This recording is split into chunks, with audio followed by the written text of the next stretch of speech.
Hey everybody, welcome to the Cooligans. In the first segment, we're talking about the U.S. Women's National Team, the game that just happened against France, the game that's about to happen that we covered as well, and we talk about the Players Tribune and the incredible article written by Sue Bird about Megan Rapinoe. They're dating. Did you know that Sue Bird and Megan Rapinoe were dating? Because I just found out. I had no idea. And what a wonderfully titled article. In the second segment, we talked to Bobby Warshaw, one of the gulliest guests we've ever had. He wrote an amazing book. We talk about that. We talk about why he's being mad greasy when it comes to Christian Pulisic. Okay, throwing a little bit of shade where maybe he shouldn't. We ask him to explain himself. I'm not really sure he does. We also go ahead and watch the women's national team game against England, and then we come back on the show and we talk about that and a lot more on this episode of the Cooligans. Hey, this is Alexi Lawless. There is nobody in U.S. soccer that is more important than the Cooligans. Yeah, baby! Yeah!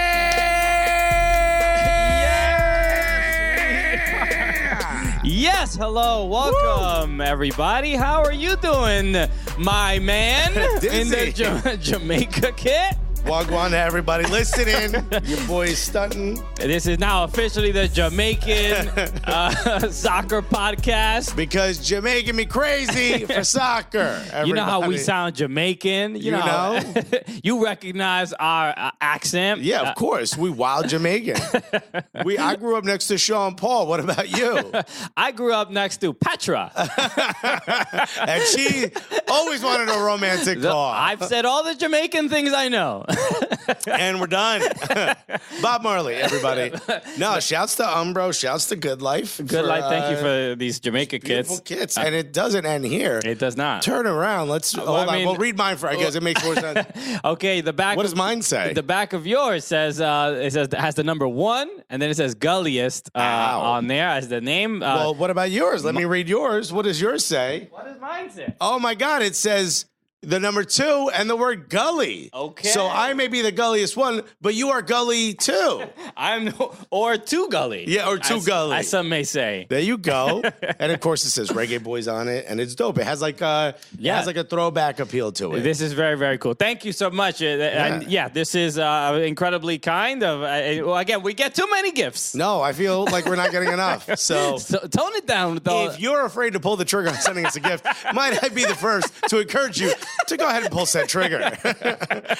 Okay. And if you're unsure as to what we would like, maybe we should be like those, what are those girls? What do they call themselves when they post that they want people to pay their bills and stuff? Oh, like a sugar, looking for a sugar baby. Sugar baby. Yes. Yeah. We'll be the sugar babies of soccer babies. Well, soccer babies. Soccer babies. All right. And we're looking for our soccer moms. Okay. So we should create one of those wish lists on Amazon. Okay. Just post all the things we want. All of a sudden, the Cooligans become cam girls. Yeah, dude. Hit us up with some Bitcoin. Hello, this is a soccer show, I promise. Hello. We swear this is a soccer Welcome podcast. to the show. My name is Christian Polanco. My name is Alexi Gulliest now because of the shirt. No, it's Alexis Guerreros. We are your favorite stand-up comedians that host a soccer podcast, and it is not only the funniest soccer podcast that you've ever listened to. That's it is right. also what, Alexis? It says it right on your shirt. Happens to be the gulliest soccer podcast. That is correct. And we do more than podcasts. We do live events. We cam girls now. We do it all, you know?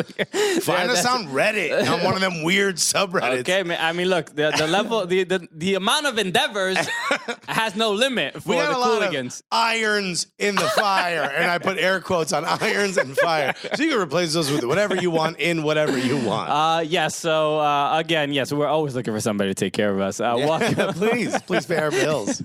Welcome to the show. A lot to discuss. A lot happened last week, and obviously in American soccer with the U.S. women's national team, the U.S. men's national team. MLS came back. They were gone for a while, and it's nice. It's nice to see Major League Soccer make a little, especially because as soon as it came back, everything is turned upside down. Well, it's weird when MLS comes back in these. There's like 45 soccer tournaments going on at the time, and a lot of the rosters are like, Who's this guy? Yeah. Who's this? I think there's a 14-year-old from the academy on the team because they don't have enough players to field. What USL team put on a Toronto FC jersey? Let's find out who these people are. So we're going to talk about all of that stuff, and we're excited about our guest today because we will be joined by Bobby Wasrhaw of MajorLeagueSoccer.com. And I will let you know this: we haven't recorded that part of the podcast yet because he's not here yet. But we're not going to let him get away with the shit he gets away with on extra time. You can't just contrarian your way out of an argument with us. All right? Okay, yeah. We ain't soft like Matt Doyle and the rest of that Squishy Charmin crew, okay? Okay. We're going to go right at him. I haven't tried that brand, Squishy Charmin, but I'm going to consider Squishy Charmin. It feels like that's my Reddit username. It feels like it'll be good for my posterior. You know what I'm saying? Oh, absolutely. A little bit of aloe in there, makes everything feel good again. And we are in the audience today. We have an audience guest member, of honor. a guest of honor, a Gully Squad member. who we love. We always love when Gully Squad members come through. Shouts to Gully Squad. If you want to join Gully Squad, go to soccercooligans.com/Gully Squad. But the person sitting in our audience already did that. Exactly, and he's not only a fan of the show, but he's genuinely a friend. A great dude, Neil. Great dude. Hey, Neil, scream loud enough so that people can hear you. All right. That was not loud enough for even the person next to you to hear. But that's Neil. That's peak Neil. He's a chill guy. That is Neil Gavoni. He's a third rail member. He's involved a lot in third rail Connecticut, right? And does and puts a lot of things to Tifo. Does everything. He really helps NYCFC and the fan culture. So and might I add, looking amazing, dude. Okay, good for you. All right, I think Alexis just harassed Neil. I don't know. Why don't you back it up a little bit, Neil? Come over and sit on Squishy Sharman's lap. I know. Come tell Squishy Sharman which one of my gifts he would like. Oh, boy. All right. It's normally, he's a good sport. Right now, somebody just X'd out their Gully Squad membership that they were about to sign up for. And no, I don't think I need these rewards. These perks are a little too perky. A little too. So, but we're happy he's here. It's always cool when people come through and watch the show. Okay. Also, let me just mention this. Yeah, we're sitting at a table with another esteemed gift and guest. We did give away the Florentine Pogba bobblehead. That was a hit. It was a massive hit. We did not expect the response that it got. I said, get the Foco out of here. Again, made by Foco. but it is here, and we just want to at least acknowledge and celebrate. I'm gonna miss it. I'm gonna miss it when it's gone. That Florentine Pog that we had no idea was that he would receive, but we didn't know. And it's so lifelike. It even got a red card without doing anything. It's so lifelike. He gave up a penalty. I gave up a penalty that was absurd. So we'll talk about that. So who was the name of the winner? Was Sean. I don't know how to pronounce his last name, but it's Steele or Stille, Stille, Sean Steele, Atlanta United fan, and so thank you for participating. Yeah, congrats, Sean. You get to wow all your friends with an explanation as to who Florentine Pogba is. So, congrats. It's not that one. It's the other. Yeah, I don't know why they made it either. But how cool was it to see Paul Pogba working out in an Atlanta United jersey? I thought he was going to sign to quality control, become the fourth Migos.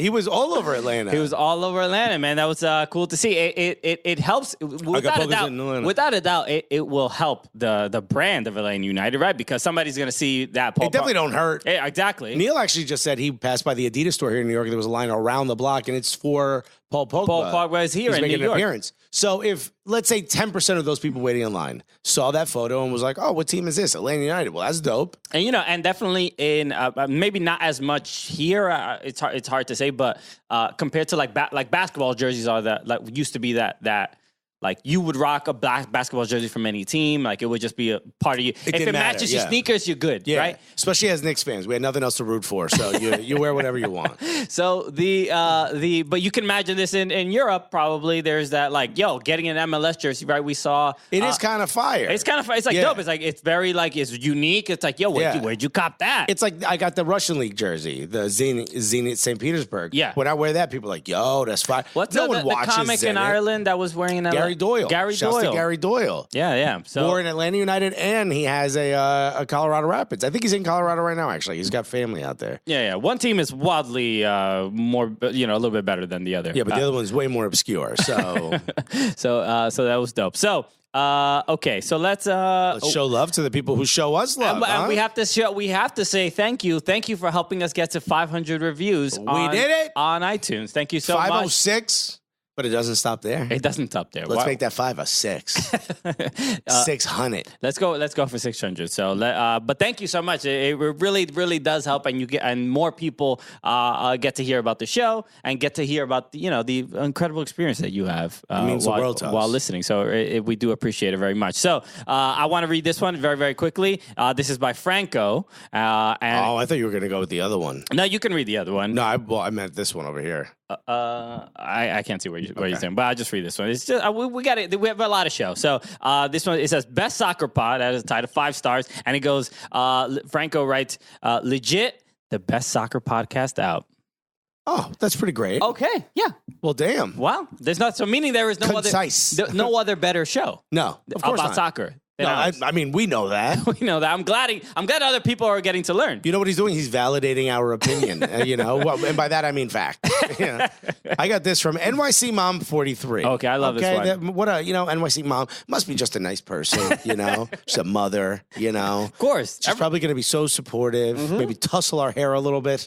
And she says, "You guys rock." Okay. 5 stars. You guys rock already. Look at that. Just like a nice moms love rock and roll. Right? Just like a warm cup of milk. And she starts by saying, "I used to think you guys were a couple of forgettable cornballs, but not anymore." Yo, NYC Mom. Yo. Whoa. What happened to the sun? Oh, I'm sorry. I think it's covered by all the shade. NYC Mom. Is this the example you want to set for your children? NYC Mom? This is, by the way, this is exactly how a New York City mom should be. I used to think you guys were trash. You guys were mad corny. Damn. But then you guys kind of won me over. All right, but I don't know. Something changed. I thought y'all was garbage. Yeah, and my 4-year-old loves you now. I hated everything about you. I farted on your doorknob once just because I didn't like you. But now, so she put, "I used to think you guys were a couple of forgettable cornballs, but not anymore. You lured me in with your fantastic interviews, particularly of the U.S. women's national team players.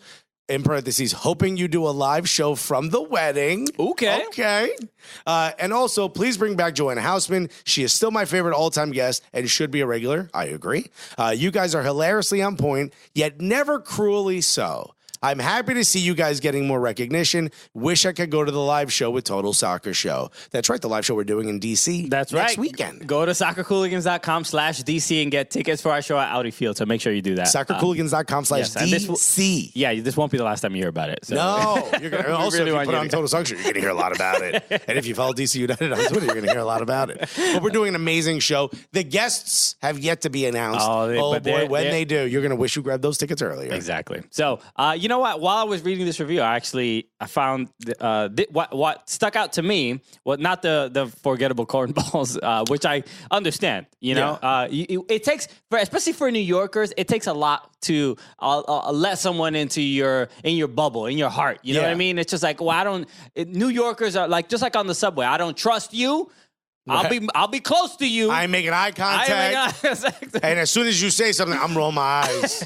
Okay? Because I am skeptical. Yeah, very cynical people here in New York. I'm one of those. I get it. Which is fine. So I understand. So it means, even though it says, I thought you were a couple forgettable cornballs, the fact that we've won her over means more than just being accepted immediately. That's right. We started from less than 0. Exactly. We were in the category of forgettable. First of all, forgettable. I mean, ouch. Not even just cornballs. Yo, they're cornballs. Wait, who was I talking about again? I forgot already.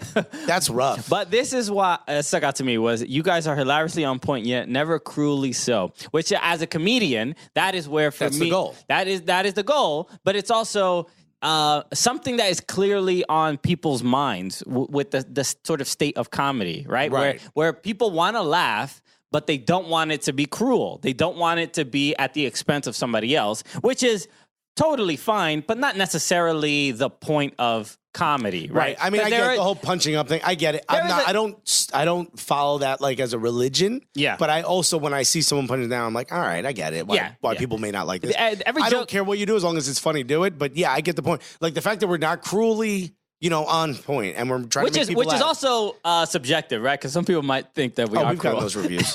But someone who hasn't made the turn yet that you did. But we'll get them. You know, at this point, for them, we're still at forgettable cornball. Yeah. But we'll win them over. Like, I hate those two guys, but I can't remember who they are. But like, I mean, to me, this also means a lot. Yes, it does. So thank you so much. And also, you've been listening for a while. I mean, these are some, Joanna Houseman wasn't like a week ago. You know what I mean? What took so long? Damn, NYC mom. Oh, you too busy being a mom? Is that what it is? Also, pack us some sandwiches, I'll get out some Lunchables. We'll hang out. Exactly. Be our mom. Yeah. What? Be our soccer mom. Yes, we are the soccer babies. Well, shouts to you, NYC mom. I used to think you were mean in the first sentence, but not anymore. Well, everything's changed. Okay, so a lot to discuss. I think we should. Where should we begin in particular? I mean, let's start with some women's national team news. Even though I'm sure we're going to talk about it when Bobby's in, but yeah, we'll talk about it a little bit. But obviously, U.S. against France, right? Yeah, and this was the game. Everybody, the matchup you all wanted. Did you? In their own house. This was exciting, and we did get to host the game under the archway at Dumbo. What an honor! It was an honor. It was 500 people. Yeah. We're like, who are these guys? Yeah. We're like, could you get those guys to stop yelling into that microphone? No, everyone was super cool. They were families. They were children, adults, unmarried sinners. Yeah, drunk French people.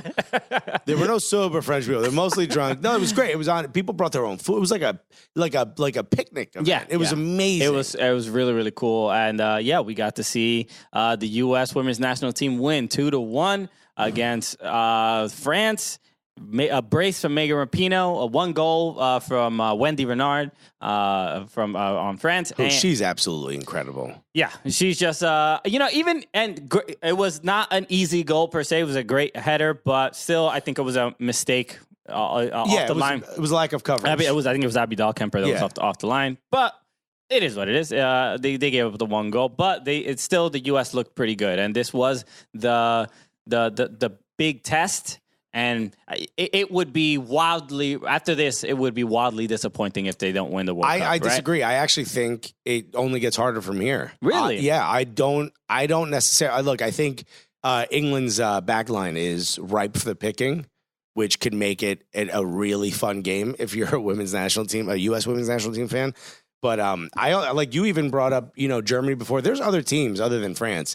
France was the one where they're home and they're this and they're that. Sure. But they're not the only ones that are balling right now. Yeah, but I would not say England is balling. I mean, they're definitely good. They're good enough to get here. I think France is better than England. I think without a doubt. So I'm not particularly... But we also had one absolutely magical goal by Rapinoe to start the match. Yeah. And a clampdown defense, and their forwards didn't When you say much. magical, do you think are you implying that it had some luck, or was without a doubt? Oh, you think so? It nutmegged 75 people on the way to the goal, and there's not even that many people on the field. But I think it was a great dummy from Julie Ertz. I don't think it was as magical. I don't disagree with you, but training ground, free kicks don't always go as planned, especially when that could have just nicked somebody's knee or ankle or anything. It certainly took. It was amazing, and I don't want to take that away. Rapinoe, I think it was planned. At the end of the day, it took a lot of luck for that to go in. That wasn't pure skill. I agree with that, but I think the skilled decision was of Julie Ertz to not touch the ball. That's all I'm saying. I've said this before. I'll say it again. The amount of balls that this team has is just undeniable. In the biggest matchup, probably the biggest game in the history of the women's national team, I think.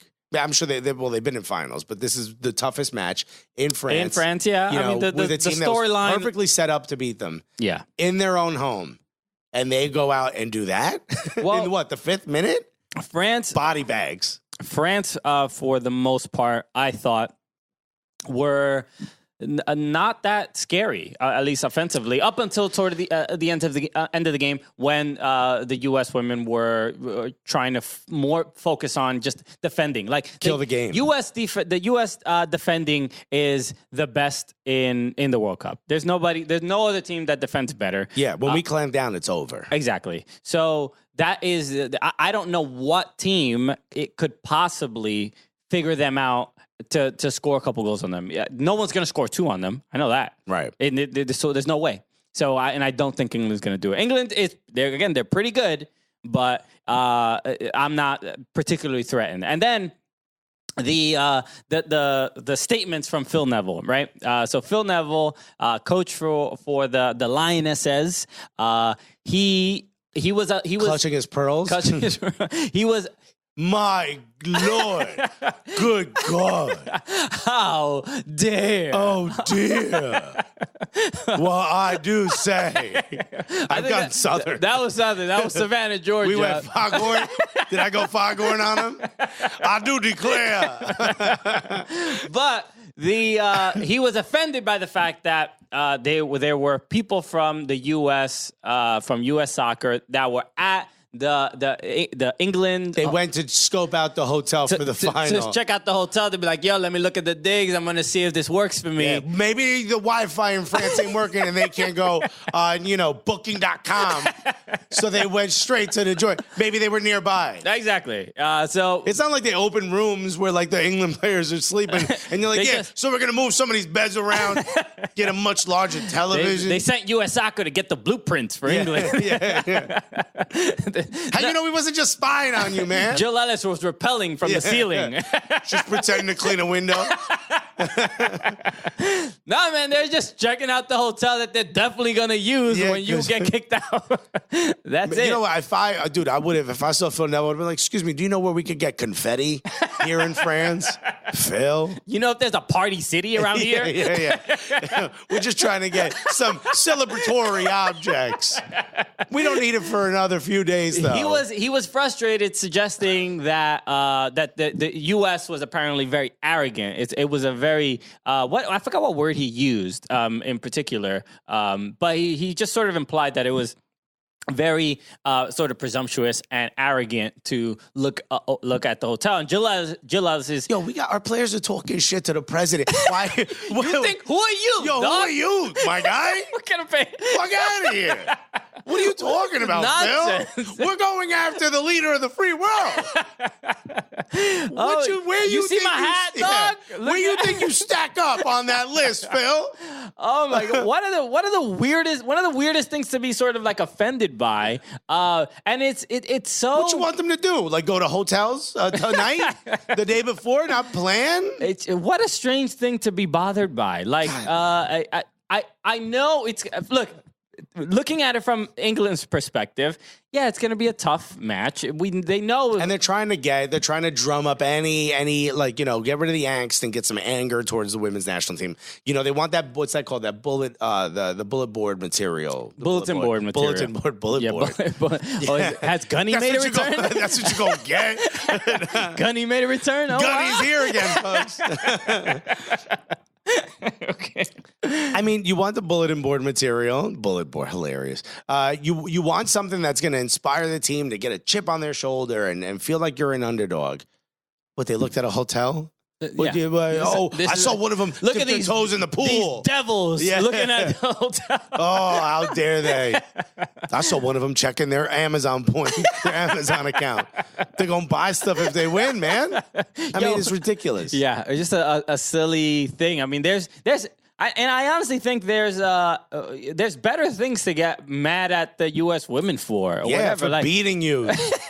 It's just very, very. For the record, we haven't. So we're recording this before the game. We're recording this, so we don't know. Maybe we could be wild cocky for no reason. We should. We haven't discussed it, but we should probably record something after the phone call. We'll do that. We'll add it after the show. So. So not only that, Phil Neville being so offended about their stupidity, but there been Megan Rapinoe. Obviously, last week we recorded before this video came out, but she did mention asking about going to. Somebody asked her from 8x8 magazine. They put out this video. They were doing a photo shoot. I'll translate what she said. She went. That's basically what she said. Man, she sucked her teeth. You serious right now? Fuck out of here. Just then mush that dude who asked that question. Dude, get this dude out of here, yo. Don't you dare ask me some garbage like that. So the video went viral. As it should, because it's obviously it's a big it was definitely very when it comes to she said I'm not fucking going to the White House. Yeah, so straight up. You ain't mincing words. I'd retweet that. Yeah. Okay. You can't be like, I'm sorry, could you elaborate? No, I dead ass said I ain't going. Interesting with this emoji. Yeah. I wonder why you're being so just so generic about it. Don't be so broad. Get right in there. Really, just express yourself. Find ways. If only Rapinoe could tell you how she felt. No. But that video went viral, and guess who sees it? The man himself. in the site. I don't want to say too much, and you have Secret Service of it. But the guy, Donald Trump responds. He responds, but he does respond. And wrong Rapinoe. He messages. He at Megan Rapinoe, which that's not Megan's. Our Megan Rapinoe's name on Twitter. It's just some lady. It's just I think it's M Pino on Twitter, and just some lady. Who happens to have the same name as Megan Rapinoe was like, and I saw her Twitter account. She was just like, "Yo, my mentions is on fire right now." So it's great. Yeah. Great way to handle that. Just getting free clout. This is like insane, dog. Right? Like the idea that the president is like taking time to why? Who cares? There's so many people. The guy's about to meet with Kim Jong-un in the demilitarized. They met already. They chilled. They dapped up. They're like, yo, what's good? Is it one of those things where it's like a dap, but then you smack the backsides of the hand? How'd they get a secret handshake already? It seems like they've been knowing each other for a long time. Are they homies though? I didn't know Trump was as cool with Kim Jong-un as Dennis Rodman. Yeah, Dennis Rodman. Yo, what's up with D-Rod? Yeah, he's cool. He's all good. He'll come if you invite him. But that's what I'm saying. Like this guy's, there's a potential war with Iran. What are you responding to Megan Rapinoe on Twitter about? Well, look, the only thing that I can make sense of is like the strategy for Trump is to he's like a what's the whack-a-mole game. He's like, oh, they're talking shit about me. Bang, bang. Like, I got to get them all. You get some. Every single Twitter account. I got to make sure There is also the thing of like, if he even mentions you, that sends his, trolls at you. It's more than trolls. It's just straight up monsters. Right, exactly. But like, that sends the herd. You know what I mean? Sure. So it was like, or the horde is probably what I wanted to say. But, Colin Cowherd? Is that Listen to the horde with Colin Cowherd. That's the whole show. When did he become a vampire, dude? So we sort of experienced it with AOC, right? Remember when she retweeted the photo of us? Remember when you got you got added? It's never been explained. Yeah. Haberman. Maggie Haberman. She just added me. She just wrote something about Trump. And she wrote something about Hillary, saying Hillary. The responsibility is not to call Trump a liar or something like that. Like the responsibility of reporters is not to call Trump a liar, like quote unquote liar. And then at the end of it, it's just at Chris Polanco, and I'm like, All right. No, there's no reason for this whatsoever. No context. She's never responded. She's never explained. I replied to her. I'm like, yo, Maggie, dog, like, don't. You're making it hot. Not for me right now, okay? Yeah. I don't need all these eyes. Yeah. I don't know why you put me in this joint, but also give me some background so I know how to deflect what's happening. Okay, I ain't trying to get in the middle of this beef. Yeah. Be a better reporter. Right, Polanco? And you're just sitting there eating a burger, looking up like, huh? I'm involved? I don't need this. But your mentions went, ballistic after that. You don't know why. I have no idea why. Still to this day unanswered. And the tweet is still up. You could just search Maggie Haberman and Chris Polanco in Twitter, and it's still there. It makes no sense. It's hilarious. Well, the same thing happened now to this Pinot lady. Poor Pinot. Poor Pinot. We all, we got love for you too, Megan Rapinoe. Yeah, hell yeah. But all the Megan Rapinos get love. But Megan Rapinoe, how do you respond, right? You can't go back at the president in a conference and stuff. You have to prove it on the field. Yeah, well, what she did in the press conference before the game against France, she did the first thing she said, she was like, okay, let's everybody, get this out of the way. Let's get it out of the way. I stand by my statement. I only feel bad for the expletive because my mom wouldn't be proud of that, which is dope. Which is dope, all right? And imagine your mom, Alexis, with all the expletives you use, Yeah. My mom has no idea how to download a podcast. Also doesn't support any of my art, so she wouldn't listen to it anyway. So she at least doubling down, which you love to see it. My mother restarted her old laptop, her old MacBook, while she was downloading something on her new MacBook because she thought you weren't allowed to do anything else while you're downloading something. She thought it would disturb it. So she went into a box, took out the old laptop, and turned it on. Yeah. That's the level of technology we're at. Yeah, very Cuban mom. Very Cuban. Treats it like, if I'm cooking on the stove over here, I'm not going to put a pot on top of that one. You know what I mean? We just get... Yeah. Also, don't disturb him. He's doing homework. It's very much that. Like, hello. He's trying to study for a test. I'll go get the other kid. That's how she sees her laptop. So this person's not going to find a podcast. Okay, yeah. So she's going to get a third laptop to listen to podcasts and carry it around the room. But the response from Megan Rapinoe was great. But then today, we're recording this on Tuesday, on July 2nd, just before the game. There was an article in the Players Tribune from Sue Bird, who is Megan Rapinoe's girlfriend. Right. You may know her from the WNBA. Yes, exactly. Right. She plays for the Seattle. What's the team name for the? It's the Storm. Rain. No, Rain is the soccer team. It's Storm, right? Seattle Storm. Okay, cool. I had a feeling. It's something weather related. You know, when it comes to anything Seattle. Yeah. Oh, the Seattle drizzle is coming right at you. The Tacoma overcast. They're good. You don't hear about them as much, but they are good.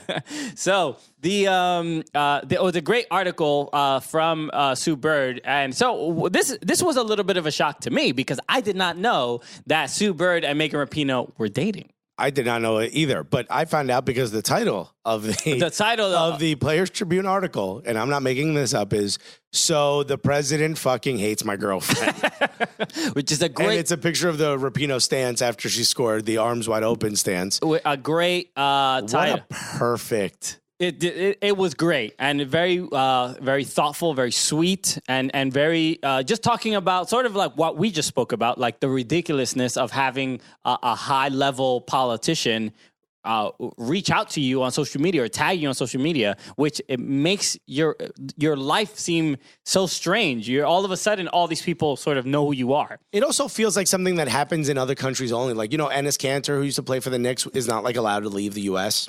Yes, because the president of Turkey wants to kill him. Yep. You know what I mean? There's like a hit out. There's money on his head, and we all know this from a politician. Yeah. You expect these things to happen elsewhere, not in the U.S., where a politician is paying close attention and is battling with a sports, like an athlete. It's ridiculous. Yeah. I mean, shouts to Gabby Kirshner, by the way, who put shouts to all the, all the MAGA people who were so offended that she didn't want to sing her national anthem and doesn't want to go to the White House, that they're now rooting for another country. You know what I mean? Oh, yeah. Like, what a turn of events. Very American. Yeah. Wow, you really love this country. Yo. You're rooting for France. So the article is great, and check it out. Go to playerstribune.com. Very, like I said, very, very thoughtful, but the main thing, the reason I was shocked, because I did not know that Sue Bird was dating was Megan Rapinoe, and I've mentioned on the show I have a very big crush on Megan Rapinoe. Yeah. And all of a sudden, I don't think you actually ever mentioned it on the show. I think I did. No, you didn't. I didn't. No, you've just wasn't it when that. Soccer Girl Probs was here? Didn't I mention that? You mentioned it to Shannon at the media day.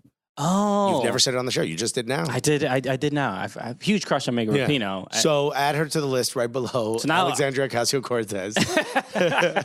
Well, I'm just saying that I don't know. I just feel even though the article was very, very nice. Yeah. I just have a little bit of contention right. with Sue Bird all of a sudden. You have a broken heart. Yeah. Didn't know I would gain a new enemy today. Yeah, that's all. Damn.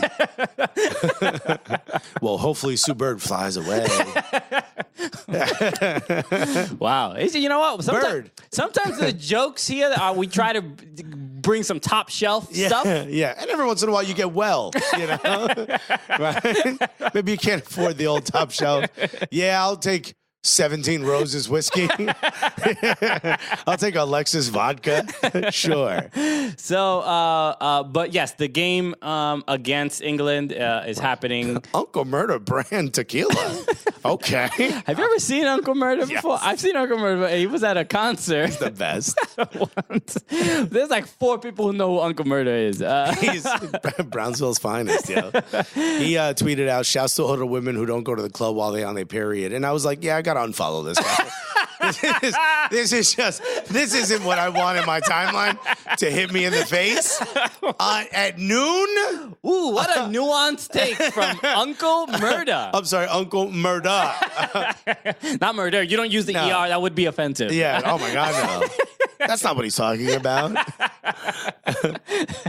That's our word. Oh my God. I was like, yeah, I can't follow Uncle Murder anymore. It's getting out of hand. Okay. So let's also talk about the men's national team who did play. I think they played Curacao. Well, that was last game. Last game was against Panama, which was you heard whatever, a bunch of people talk about boring ass game, and then another boring ass game. But I got to be honest. People are like, I can't believe they only beat Curacao 1-0. Curaçao's not a bad team. No, I'm not saying. You're not saying. Yeah, I'm not saying that. You heard it here first, folks. I'm not saying that Curacao was bad. I'm saying that the game was dull. It was dull. It was terrible. But I listened to Total Soccer Show, which don't we have something coming up with Total Soccer Show? Yeah, my phone was broken. Only reason. No, we love those guys. I handed my phone to a nerd and he pulled it on. My mother actually, I can hear her buying another laptop to listen to Total Soccer Show. So, whatchamacallit, I was listening to it. Don't we have an event coming up with them? We do. What is it? It's July 13th at Audi Field. At the Audi Field. No.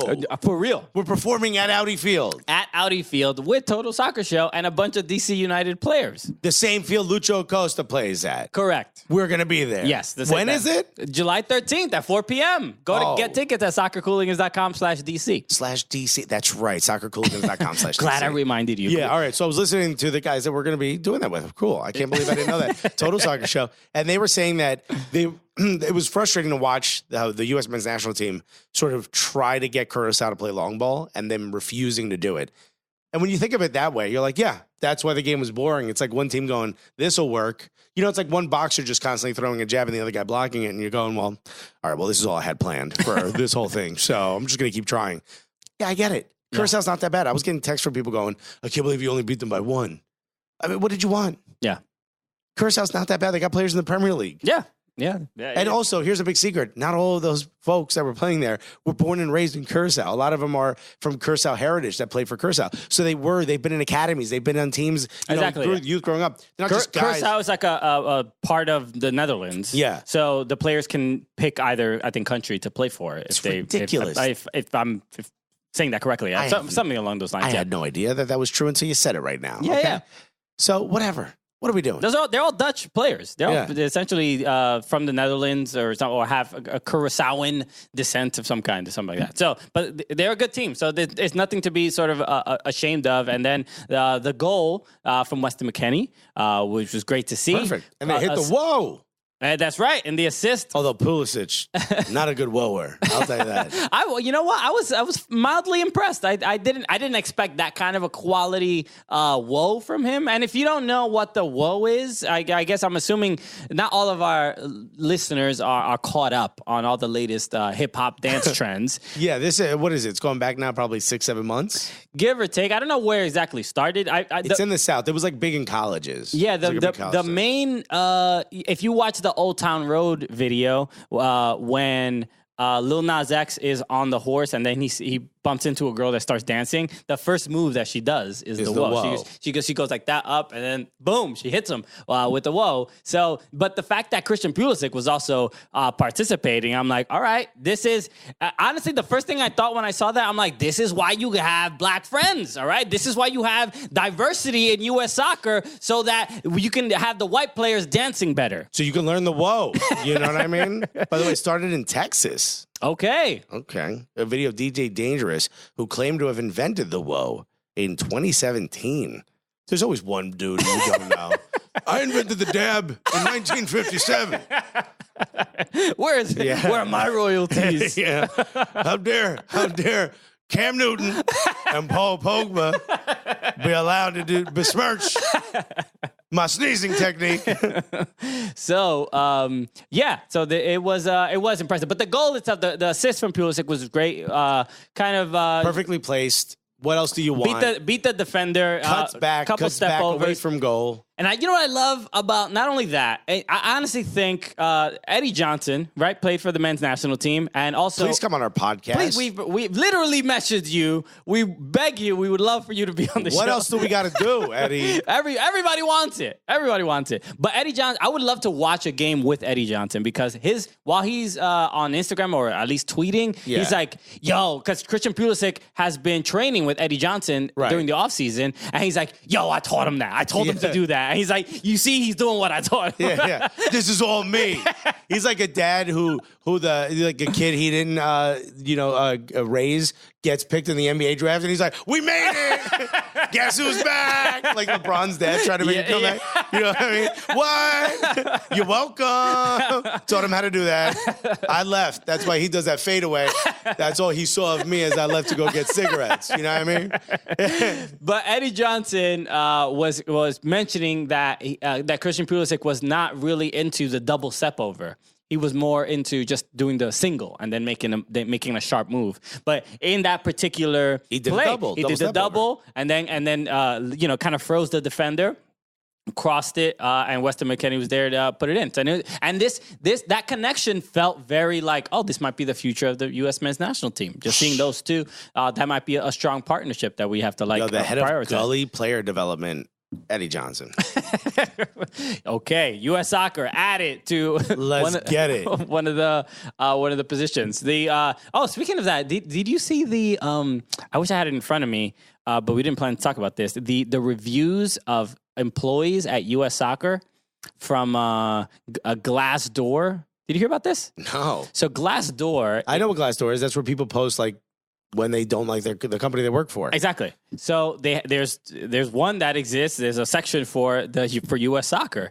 And they trash U.S. Soccer hard. Yeah, because talking about like the amount of hours. Also, let me just preface this, that all of these reviews are anonymous. They're unsubstantiated. Yeah, so you don't know. Anybody can pretty much write them, so you don't know. But based on some of them that I read, I mean, it sounds pretty specific about U.S. Soccer and things that are involved in the job. So you take it with a grain of salt, but it's but if what they say are true, it's just like the amount of hours that you have to work that are like you're not really getting paid extra.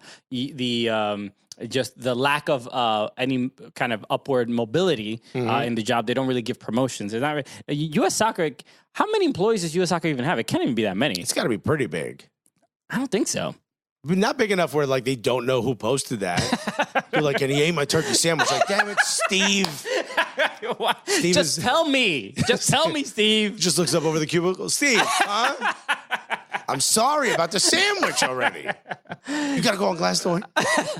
So but it was interesting at the very least to hear about how somewhat, I don't want to say necessarily dysfunctional it is, but it sort of look. I'll say this: I don't think any federation runs smoothly. Right. It's like if you work in soccer, it's a very unconventional job. The hours are weird. The games are strange times, and all this stuff. So it's a very demanding job in a different way. Everybody who works for soccer in general, they're like you can see it in their eyes. They're like constant. They're burning the candle on both ends. Yeah. They have to do a regular job, and then they have all this extra stuff like game days and all this extra stuff. And, the news travels so quickly. Things change every second. It's a tough gig to work in. Exactly. Just everybody that works in soccer. Exactly. Yeah. We met. Like us. We work in soccer. We're burning the candle at both ends. You know how it is. Once a week. No, but even, and I'll say that. Like, and we've met a lot of people that work for teams and all over the country. And it's a very difficult job. People have to take shifts to cover games or to live tweet or whatever. We do the same thing. They miss family events, sure. It's tough. It's almost as difficult as being a player on the actual team. You got to call your sister. Could you get married in the off season, please? I just make sure there's no MLS draft or the combine. I'm sorry, the U.S. Open Cup. I got something big. I'm sorry. I can't go to Nan's funeral. So it is a tell Pop I love them. I can't. We have a combine. I gotta go watch the Oklahoma Energy. Yeah. I'm so sorry. But we love you, Oklahoma Energy. No shade there. Just had to pick a team. So. I don't even know what the next thing I was going to bring up. I was talking about U.S. soccer. Oh, we were talking about the men's national team. And so the next game will be against Jamaica. And we're in the kits there. I mean, it seems like we're supporting them. Shouts to Jamaica.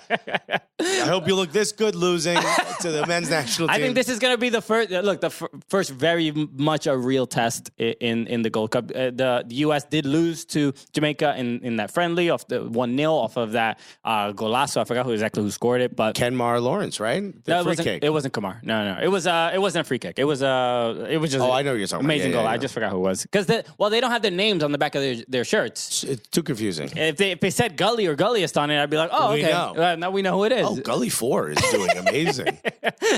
Wild Gully 7 is just very impressive. Well done. So, but. This will be the biggest test. I think the U.S. has a very, very real shot in losing this game. I think they are the underdogs to me. I'm interested to see how Greg Berhalter sort of structures the team for this game.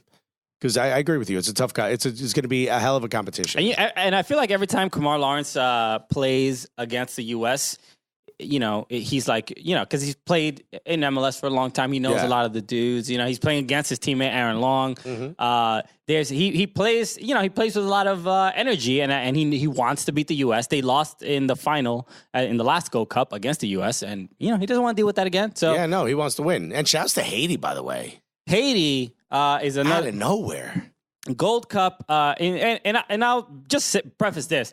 As a Dominican person, nothing makes me happier than seeing Haiti just absolutely thrive. No. Thrive. It's absolutely beautiful. This is why your people kicked them out of your country, right? So that they could play for their nationals.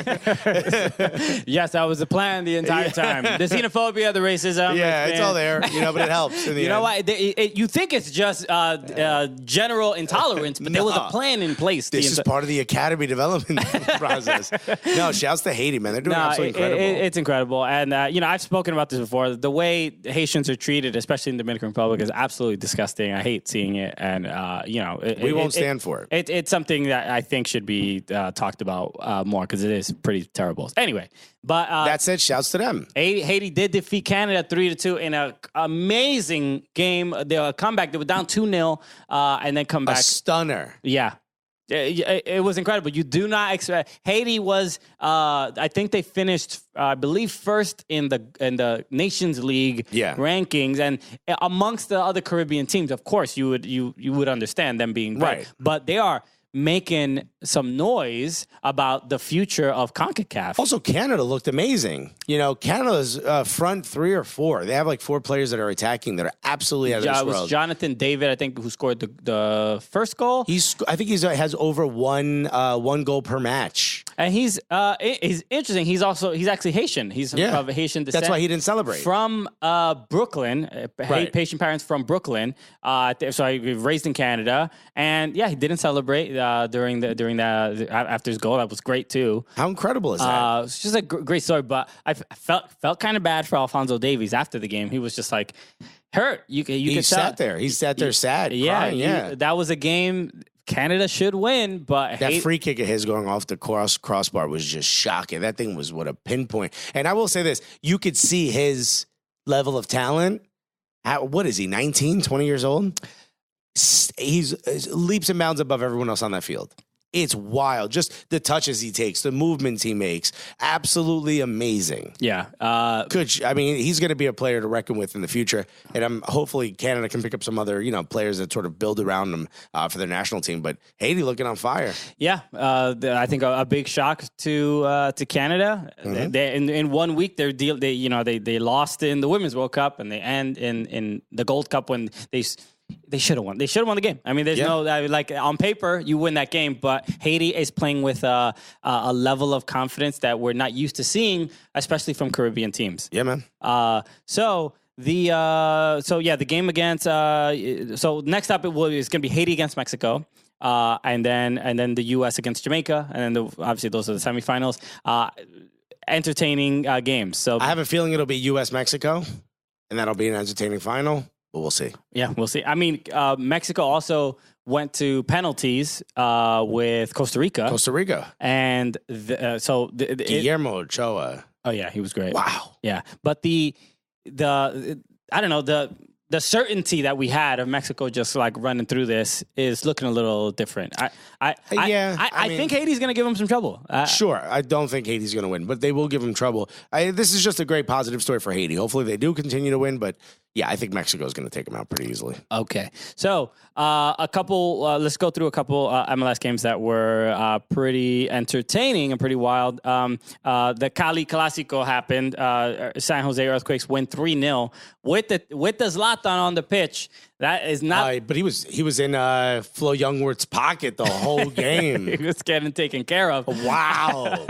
Flo Youngworth's like, yeah, I sound like a rapper and an aristocrat at the same time. So they win 3-0, and then 2 goals from Shea Salinas, and then 1 goal. Ripping the shirt off. I know, but he does that for a couple of these Clásicos. I think he did it last year or 2 years ago. He loves scoring against the Galaxy. Shea Salinas is like this another dude. Like, I see his name, and I'm like, Shea Salinas got a brace. I'm like, aren't you old? Yeah. Like, I'm just like, are you? You're Didn't old. He score the first goal in MLS history? Right? Shea Salinas sounds like a name like, yeah, I remember him. Oh, yeah. My grandfather had a jersey. But no, he's like 32 or something. No. Shea Stadium Salinas. I remember him. No, so that was just sort of a shock. And then Tommy Thompson, did he get credited with the goal? Was a deflection. So it should count if you ram it off some dude's chest into the goal. It should count. Sure. It seems like a pool, like, trick shot, you know? Yeah. So, or like a bocce ball or something, you know? He called corner pocket. I mean, it's only fair. Corner pocket, collapsed lung. Yeah, I think this is a good one. 3 broken ribs, nothing but net. So after this, the game, I think Zlatan's comments were very much, like, he kind of did the thing of, this doesn't really matter. The playoffs are what's important. I'm like, okay. When someone loses, I didn't want to win anyway. There's other stuff happening. It's a little childish, I thought. No. Zlatan Ibrahimovic be childish? Get out of town. So, but no, impressive. And then again, San Jose has just done this complete turnaround, especially from the last few seasons. They didn't even sign anybody, man. Mateus Almeida's like, I'm gonna break every one of these dudes like a horse. So they're playing incredibly well and incredibly entertaining. And I'm gonna have to credit Tommy Thompson's revitalized career on the fact that he's learning Spanish. He's on Duolingo, and I think that's given him. He's playing soccer with some Latin confidence. That's really must be what it is. That's all he was missing from his game. It's like when you ask a girl to dance a little salsa at the party and you body it, you know what I mean? Because you've been practicing. That's how they're walking around right now. They're like, well, I mean, come on, sometimes you just have to prepare a little couple harder. salsa lessons. I don't know. Your team might move up in the table. I know. Oh my God, I don't know why I'm wearing a soccer jersey, but the buttons are unbuttoned. It's a soccer jersey. It's not even supposed to have buttons. Where did all this chest hair come from? This is new. I don't know why I'm holding an acoustic guitar. You tell me. I'm trying to play soccer. But exciting to see. It was a good game. Another one that happened midweek was Toronto hosting Atlanta United. They went 3-2, and there was a lot of controversy in this game. Pozuelo's haircut? Was that the controversy? There was outrage on the internet. Just bleach blonde. He went all full bleach blonde. Sure. I mean, it's been a common. Nico Lodero. Everybody's doing it. Maxi Morales is doing the top. Yeah. It's everybody's going through a bad breakup. Yeah. Well, Pozuelo was asked why, and he said he wants Giazzi Sardes' grandmother to be able to pick him out while watching the game. Very important. It's crucial.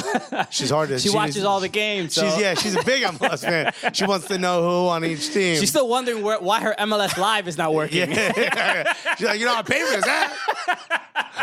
this. Anyway, she's like, maybe you a DP. You can't get me. So the goal.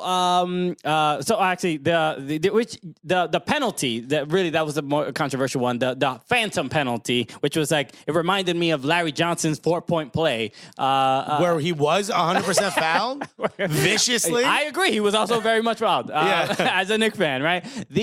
Flo Pogba. I don't know if we cursed him or gave Flo Young Pogba. It wasn't a foul. I don't know what was conclusive about that. You figure someone who has a bobblehead would get that call. You know what I mean? Like that's exactly. You get the Kobe, the Jordan rules. Pogba rules. You got to introduce them. So that led to a penalty, and then late in the game, another I believe was a handball, right? If I'm not mistaken. From De Leon. Yep. And Pity Martinez, best player in South America. South American Player of the Year. Just steps up and is like, I ain't even gotta focus. Okay. Yeah, that was South America. What I love about this, I'm right before he takes the kick, I just thought to myself, I'm like, man, everyone already congratulated each other. The game whistle was blown. The final whistle was blown. Yeah. I'm like, it's good. Now he's got to do this. He's probably relaxing. Ball goes over the crossbar. You've been hanging out with Messi too much, dog. Skied it, my guy. What are you doing? Unfortunate. And nobody else, wants to see PT succeed more than we do, right? He was a big signing. Was he the most expensive player, or is that? Yeah. Yeah, he was. So, of course, it would be nice for the entire league if PT's doing well. Just for Atlanta, every time they sign somebody, it takes them a little while to get going after he has been a divisive figure amongst the fans because some people are like, give him time. And then some people are like, what the hell is he doing? Get him out of here. How much time does he need? And I love the fans that are like, well, if you look at his expected goals ratio, it's like you can't. Get that math out of my face, dog. With that much money, I should not have to look at a spreadsheet to figure out if you're good or not, my guy.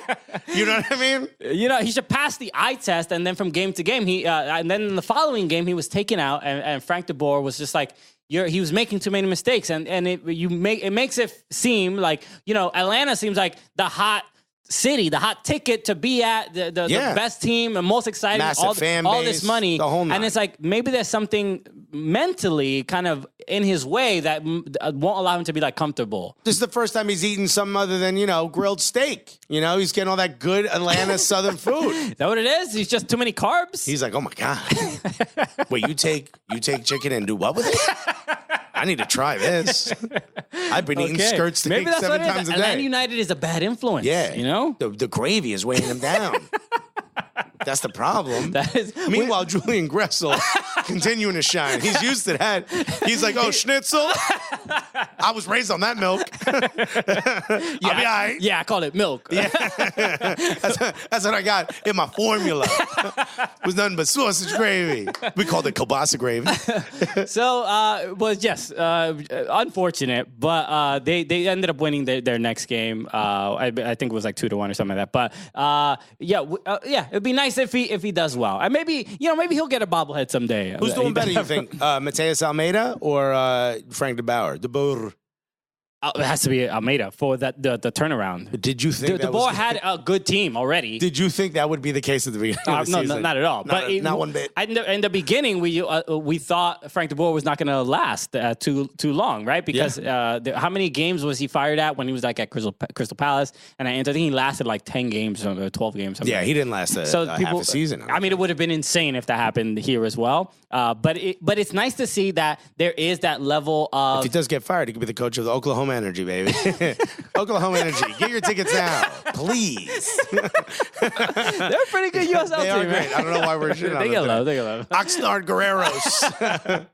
I forgot the point I was going to make. But of course. You would say you were comparing the two. Mateus Almeida, that is... it's a full turnaround. Yeah, you got to give him more credit because he had less to work with, and you'd almost be. It almost looks worse for De Boer, given that he had so many good pieces and couldn't really figure. It took a while to figure things out. So, okay, so let's take a break, and what we're gonna do is we'll bring on our guest, and then after our guest, or what do you want to do? Do you want to talk about the women's national team after this segment, or after the? No, after the. After our esteemed guest. Okay. So let's do the interview first. Okay, I'm glad we handle this on the podcast. It's very important. You see, we're recording. You guys get to see how it works. Okay. Also that we're wearing the shirts of the team that the men's national team is going to play against. I mean, we're doing it all today, boys. Yeah, hell yeah. Make everybody. Once again, we're up for sale, okay? You want us to talk about your product? Give us money. VisitNorthKorea.com. We will happily get sponsored by VisitNorthKorea.com. I mean, look. To the glorious leader, Kim Jong-un, I say. Okay, our president had met with him, and so it's all good. Yeah. He's done nothing wrong ever. No. Consider this show a demilitarized zone if you want to give us money. All right, so we'll be right back with Bobby Wasrhaw after this. Hey, everybody, thank you so much for listening to the podcast. We just want to bring in with a word from one of our sponsors, us, and our talisman cap. That's right. So our talisman cap that we introduced out in Minnesota when we did our live show, we've been selling them online, but they sold out. They sold out so quickly, but now we restocked them. So you can go get... That's right. We just went out and we just added more hats. That's right. We were like, up the order, okay? The demand is too high. So and they were like, but wait, you have to reorder them. And I said, print them again. Oh, I didn't know how capitalism worked. My bad. Yeah, don't talk back to me. Just make more hats. But no, they are available. Our Stay Gully talisman cap is available at our merch store, which is onthevalleyapparel.com. So all you got to do is go to onthevalleyapparel.com/cooligans, and you can see our merch store. You can see the t-shirts we have available, and you can get the Cooligans talisman cap. So get it on there. And if you use the promo code Cooligans while you're shopping for anything on the store, if you use that promo code Cooligans, what happens, Alexis? You're going to get a discount on everything. 20% off. Wow. Crazy. On anything you want in that store. Maybe you want the Popote, which is the shirt with all the straws on it. Maybe you want just a regular old, On the Volley apparel shirt from one of their dope designs. That's cool. Maybe you throw a hat in it. Dude, you're going to get 20% off everything. Exactly. It's a great deal. So get it. You can. You'll be supporting us. You'll be supporting yourself, because everybody's going to be like, yo, I didn't know Josh was so damn gully. And he's like, well, damn, yo. In fact, the back of his head says he stays gully. Hi, Josh. Okay, Josh. All right, fictional character we just created. I like this. I like this guy. Damn, Josh, you be staying gully, huh? So go to onthevalleyapparel.com/cooligans and use the promo code Cooligans to get 20% off on the entire store. Yeah, baby, we're back! Yes, and how thrilled am I? Wow. What an honor. It is very much an honor. It's always, we've had a couple of the Major League Soccer folks come in here. At this point now, we've had every host of Extra Time. Sure. Yeah. Have we ever been on Extra Time? No, we haven't. We have not. No. Has it ever even been suggested that we've been? No, absolutely not. No. Right away. Right. I haven't even mentioned this person's name yet, and I'm making them uncomfortable. It's totally fine. Welcome to the cool thing, folks. But Neil is blushing. I can see it from here. We are absolutely thrilled to have this gentleman on our show. Please introduce him, Alexis. MLS legend. MLS front office legend now. Writer of your favorite soccer book that I've asked Christian to read the cliff notes to me of. One of my favorite people I've ever gotten to meet in the soccer world, and came to our birthday party. Yeah, ladies and gentlemen, unless you're driving, you know what? And even if you are, pull over so you can put your hands together for the one, the only Bobby Wasrhaw. Everybody, Bobby, what's up, man? Is that because I bought you the first round? Absolutely, and which led to me apparently being so drunk I don't remember a lot of what those Instagram stories suggested I did and said. Wow. Yeah, Instagram stories for Alexis are like the movie Memento. Yeah. Just everything. Oh my god. You know, what was that movie where Adam Sandler was a 50-50 first dates or whatever, 500, where he had to keep playing the girl lost her memory? Yeah. That's what Instagram stories are for me. Like, oh my God, that's what I do for a living? Have you guys done a deep dive into Adam Sandler's career yet? No, we haven't. We haven't. I mean, not even a show topic. As a fan, I'm sure it is. So before we... He's a Tigres fan. Is he? Yeah. No, he's not. Yes, he is. No, he's not. Yeah, Rob Schneider made him a Tigres fan. Did you know Rob Schneider's like the mascot of Tigres? No. You didn't know this? There's some things I just don't believe in this world, and Adam Sandler being a Liga MX fan is one of them. Rob Schneider and Adam Sandler have been to multiple Tigres matches. That's interesting. I'm gonna Google this very quickly. But before I do that, I do want to ask him and Ben Bear. Go to the games okay, together. look, this is a photo of Rob Schneider and Adam Sandler in Tigres jerseys. So, okay, look, it's only been about 60. Adam Sandler looks like he doesn't even know what jersey he has on. That's just how he always looks. It's been about 60 to 80 seconds of this show, this interview, and we've already proved Bobby Wasrhaw wrong. Yeah, so feels pretty good. I gotta say. What did I tell you? We're not going to let Bobby and Warshaw get away with this whole contrarian thing. We're going to Google everything. We're going to call them out. None of these mystical questions. One thing I do. So I did read your book. I've been reading it for the last 8 to 12 months. It takes a long time for me to read. No, I read the book. It's so good. And one thing that kind of permeates throughout the book is the level of intensity that Bobby Wasrhaw has. And before we talk about soccer, I do want to talk about a story that Alexis told me a couple months ago when you went to a comedy show of his. Mm-hmm. Correct, right? Yes. And came out New York Comedy Club. It was amazing. Really cool. Thank you for supporting, our comedy, which is very nice, right? But after your set began the psychological warfare. So I just want to ask about and get your side of it, because Alexis said like, wow, he was like pretty intense talking about my comedy and like maybe very complimentary in a good way. But then as he leaves, he drops a Jose Mourinho-esque. Yeah. Hey, I thought you were going to go this other way with the joke. I've thought a lot about this. Okay, so have I. So for one, we're talking about just the comedy set. I'm super fascinated by the mechanics of things, right? Like you guys are up here. We do. I thought you were fascinated by the Mechanicsburg of things, right? That's my guy. Hometown shout out. So I'm just fascinated by the mechanics of things, right? Even our job. People think we just come up here and put a mic in front of us and talk about soccer. There are mechanics to doing the job well. Same with comedy. How do you sell a joke? So I'm fascinated by that. Giving you feedback, I feel like in our profession, we're all independent contractors, whatever you want to call it, small business owners. No one ever gives us feedback about anything. A lot of people say, do your bosses zero feedback, right? I'm sure you guys are the same, right? I do not believe Greg Lawless bites his tongue in any situation. There's just so much going on. So for you, as a friend, I see you do something you care about, and I probably gave it in the wrong way since I have no idea what I'm talking about. No, you know what it is that you were like, hey, I'm not sure It was a joke. I don't remember, but at one point in the joke, I thought you were going to go this way, which would have gotten a big pop, but you went this way. And now I'm left to dissect my entire set and try to figure out, wait, what is Bobby Wasrhaw? I couldn't even remember what the specific joke was. That was the best part. This is driving me nuts again.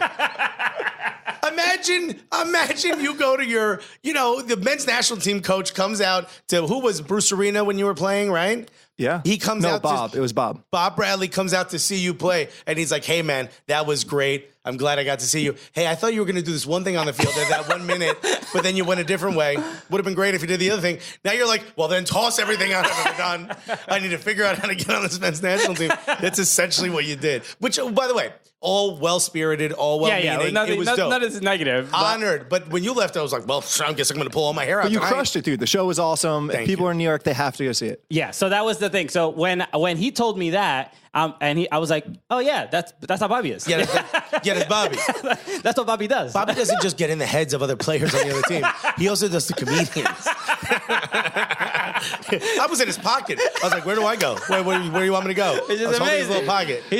He's that competitive where he's trying to get win in every sort of scenario. I was like, I don't know how I would have played against this guy. He's just that good. So yes, I do want to talk about the book. And how long has it been since it's been out, by the way? 3 years now? It's about 2 years. It'll be 2 years in August. 2 years. So one thing that was interesting, especially at the end of the book, at the epilogue, you were very. This is why, and as comedians, this is where the vulnerability and the sincerity, where I'm like, I want to give you props because you're much more maybe self-aware than I think casual Bobby Wasrhaw viewers sort of understand. Where you were like, writing this book was a nightmare. This was really hard for me, and interviewing people and talking about my past and figuring all this stuff out was made me more introspective than I necessarily wanted to be, and it was difficult and challenging to do. So I guess the first question would be, why did you do it to begin with?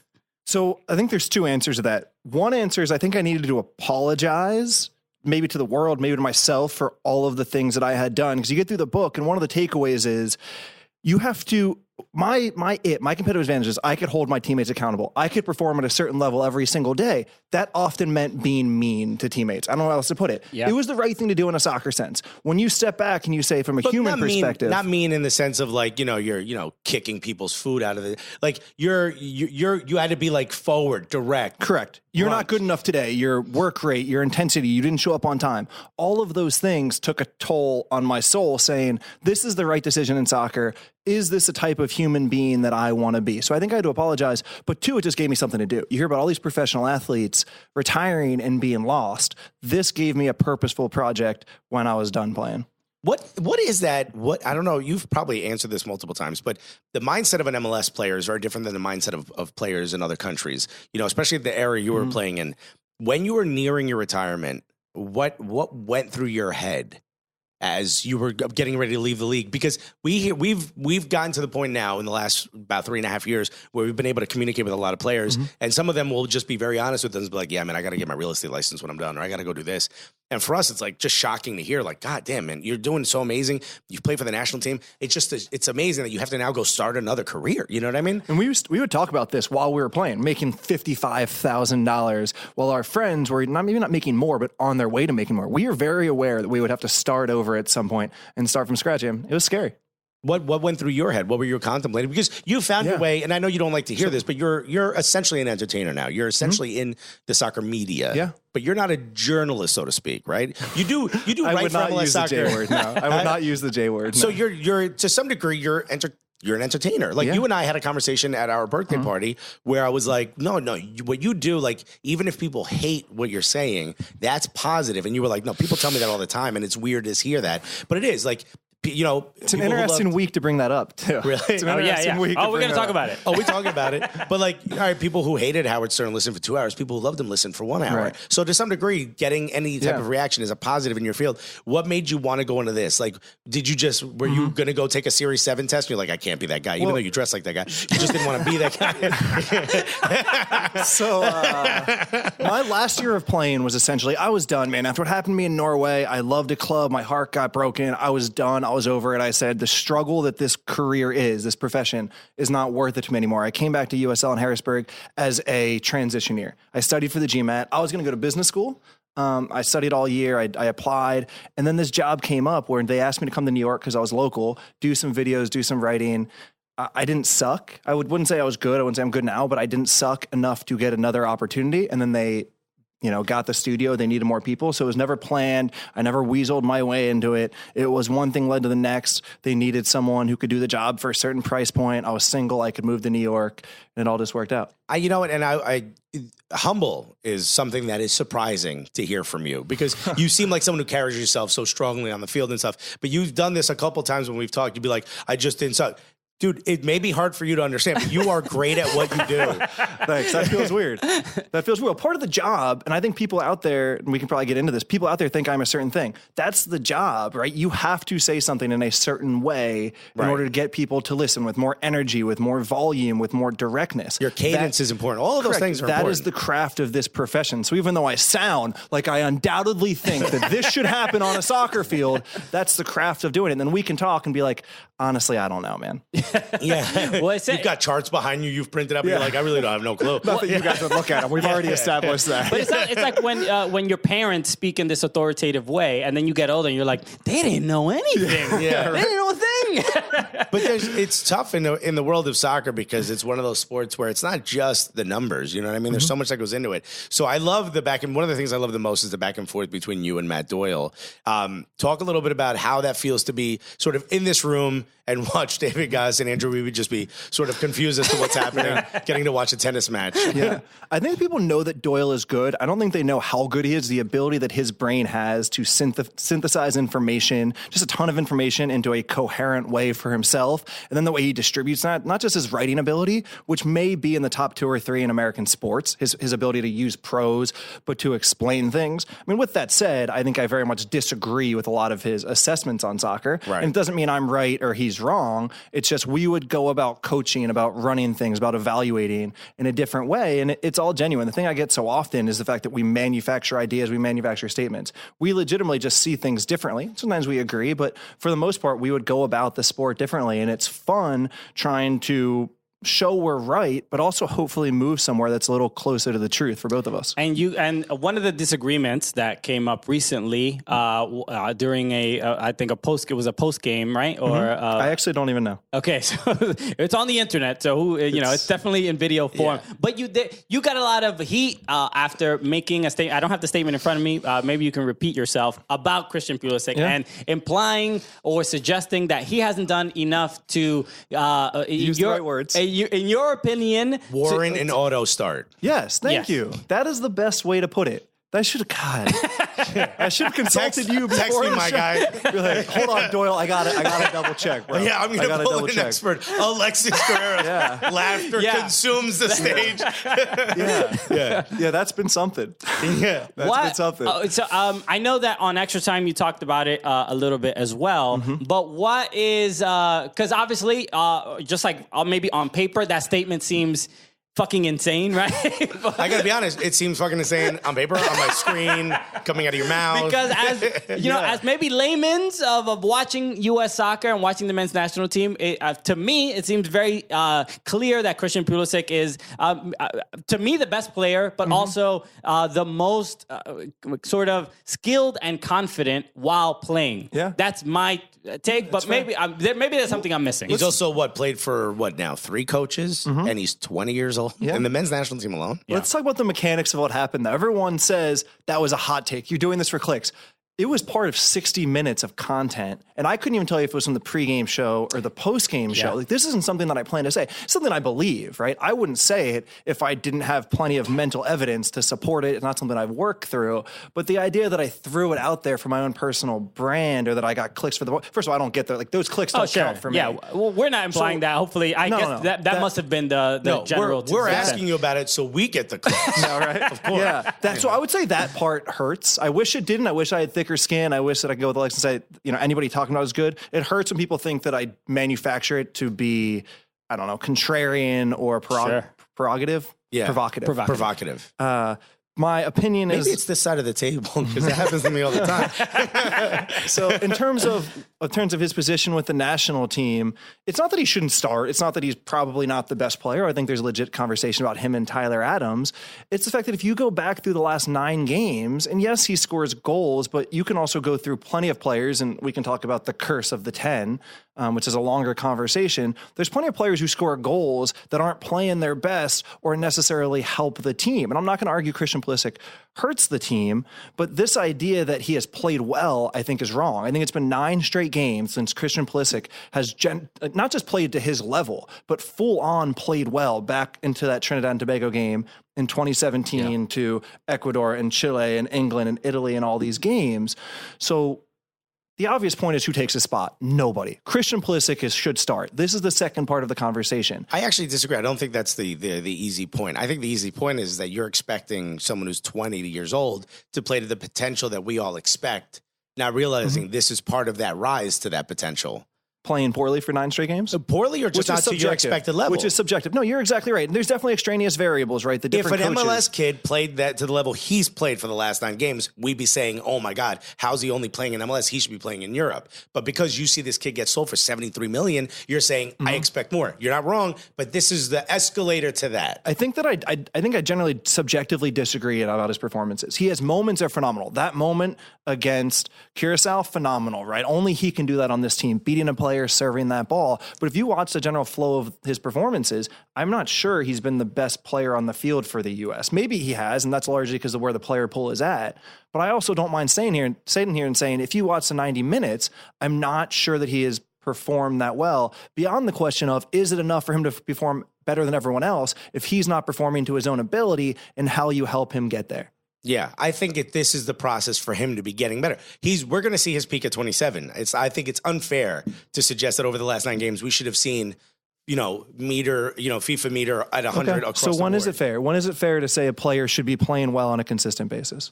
I think that when they stop performing. You know what I mean? Like I don't know what his potential will be until we see it drop, and we're like, oh, the player he was at his best a year ago. That kind of thing. I guess from what I take from what you're saying, it sort of sounds like from individual ability, he has skill there, and he shows some real promise and consistency. But when it comes to maybe fitting in with the team and his ability, or maybe he's not being used appropriately, or maybe he doesn't fit in with the team as well as you would like him to. So I would say Zlatan is his ability doesn't fit in with the team. Okay. Right? You also have to remember, in this conversation, I'm full on Zlatan does not help the LA Galaxy, right? That's not Christian Pulisic. Christian Pulisic is not holding the team down, but I guess my point is not mutually exclusive to say he is way more talented than everyone else in the field, but also there's a question on whether the team as a whole functions better with him on the field. Does that make sense? Totally. And I'm definitely not saying Christian Pulisic weighs this team down. I just think you're simplifying the conversation if you're, as a coaching staff, not having that amongst yourself in your weekly meetings. I think that's daily fair. meetings. Yeah, I think that's fair. I think the other point is also we got to give Greggy Ball, to quote Total Soccer Show, let's give this system a bit more time before we start to decide who can or can't fit into it, especially the starlet of our system. But he should start. I was never saying he shouldn't start, right? It was more a statement about his consistency of play. Okay. Yeah. That's fair. So we did have a question from Mike Thomas, a Gully Squad member. He did ask. Shouts to Gully Squad. He did ask about Bobby Wasrhaw. He says, does he hate Christian Pulisic because he's jealous about Hershey being the superior central Pennsylvania town? Is he sad that it has way more roller coasters and chocolate than Mechanicsburg? Ooh. Wow. Wow. We're getting to the meat of this. I just want to say, in the Keystone Division of the Mid-Penn Conference, I happen to go 6-1 againth Hershey. That's neither here nor there. Neither here nor there. Also, why'd you even say it? You know all our fans know that information. The other thing to point, his dad was my favorite player growing up, too. His dad, Mark Pulisic, for the Harrisburg Heat. We used to go to the Farm Show Arena in Harrisburg, Pennsylvania, and Mark Pulisic with his mullet was my favorite player. Amazing. Wow. They called him Mullet Mark. Yeah. Was his dad an auto start? You want to get into that? So one thing that's interesting, and even you talking about the U.S. Soccer's coaching staff, and you mentioned national team coaching staff. And there is, in your book, there are a lot of stories of you sort of getting into it with coaching staffs, right? You have a history, and I could see why maybe, and because he thinks he could do a better job. Is that what you can do? Come on, I mean, act like that's not a part of the. I don't want to. I'm basing it off of what off of his words, right? Right. And there's a couple things I want to know about, but especially your time in Dallas and the coach Shellis Hyndman, right? So there was you tried to break Shellis Hyndman. He just got it, by the way. Anyway. How often does this happen? All the time. Like, how often does he say something and you laugh for 5 seconds to let it click? And then you're like, oh, yeah. That was good. Most of it is him upset about what the emails we're going to get. Somebody has to keep the show going. This has been sort of a part of your history, right? And the way you talk to people in authority seems to be, when you were talking earlier, it made me think like, man, Bobby could be a coach, right? Like you sound incredibly like a leader, right? And that was definitely the character trait that I think you were given by a lot of the clubs that you played for. But what is that balance of like that leadership and then thinking like, did you go too far? Did it reach a level of arrogance where it could have hurt the team? You know what I mean? Like, so how did you sort of handle and balance those things? Well, just to answer the Dallas question, right? I was the whipping boy for 2.5 years, right? It's not like I challenged the coach on a daily basis. This was him being verbally and emotionally abusive, probably not beyond what other coaches do, but beyond what was appropriate for that Dallas team. And I wasn't the only one that felt that way. Okay. So I took it for two years and change, right? Until I was finally said, and this wasn't me chirping back. This was me just one time standing up and saying, no, like, bro, this is too much. Everyone feels this way. I'm going to be the one to say it because I have nothing to lose. You're not playing me anyway, right? You're being abusive. I'm not going to take this anymore. And he didn't like that. He sent me down to Luchi Gonzalez's U16 team. I wasn't allowed to be around the first team. He was like, you're not even allowed to hang out with them. Also, how old was Luchi Gonzalez back then? Would have been 22? He was young, man. He was just older than he was probably 30. Wow. Yeah. Kid's been in the game for a minute, huh? Yeah. Well, yeah. So it wasn't that I had been a disgruntled player for him or that I was a nuisance. It was you weren't a locker room cancer. You were just like, I was a great locker room guy. That's why they kept me around, right? He didn't think I was good at soccer. I was a great training guy. I was a great locker room guy, a great leader. And he would always use me to be the one to set the example. And I took it and then I didn't. In Norway and Sweden, I mean, I gave it a year, right? I played for these guys for a while. And then you have to ask yourself, I guess you guys haven't had bosses for a while, but if you know that your boss is sinking the ship, is it better for you to go down with the ship as a good soldier, or should you stick up for it? Which makes you feel better in your heart? And it's something I struggled with on a daily basis because, when you're a player on a team, when your coach is killing you, right? You know when your coach is sinking that ship. So do you take it? Do you look out for your own skin? Do you collect your paycheck and try and do well for the next club? My decision was I care about this club enough that I'm not going to let it just go down without a fight. Yeah, that's fascinating. And then one point I loved in that was in your time, I believe it was in Norway, when talking about relegation and how while you were playing, like that was always a risk for the teams that you were playing on.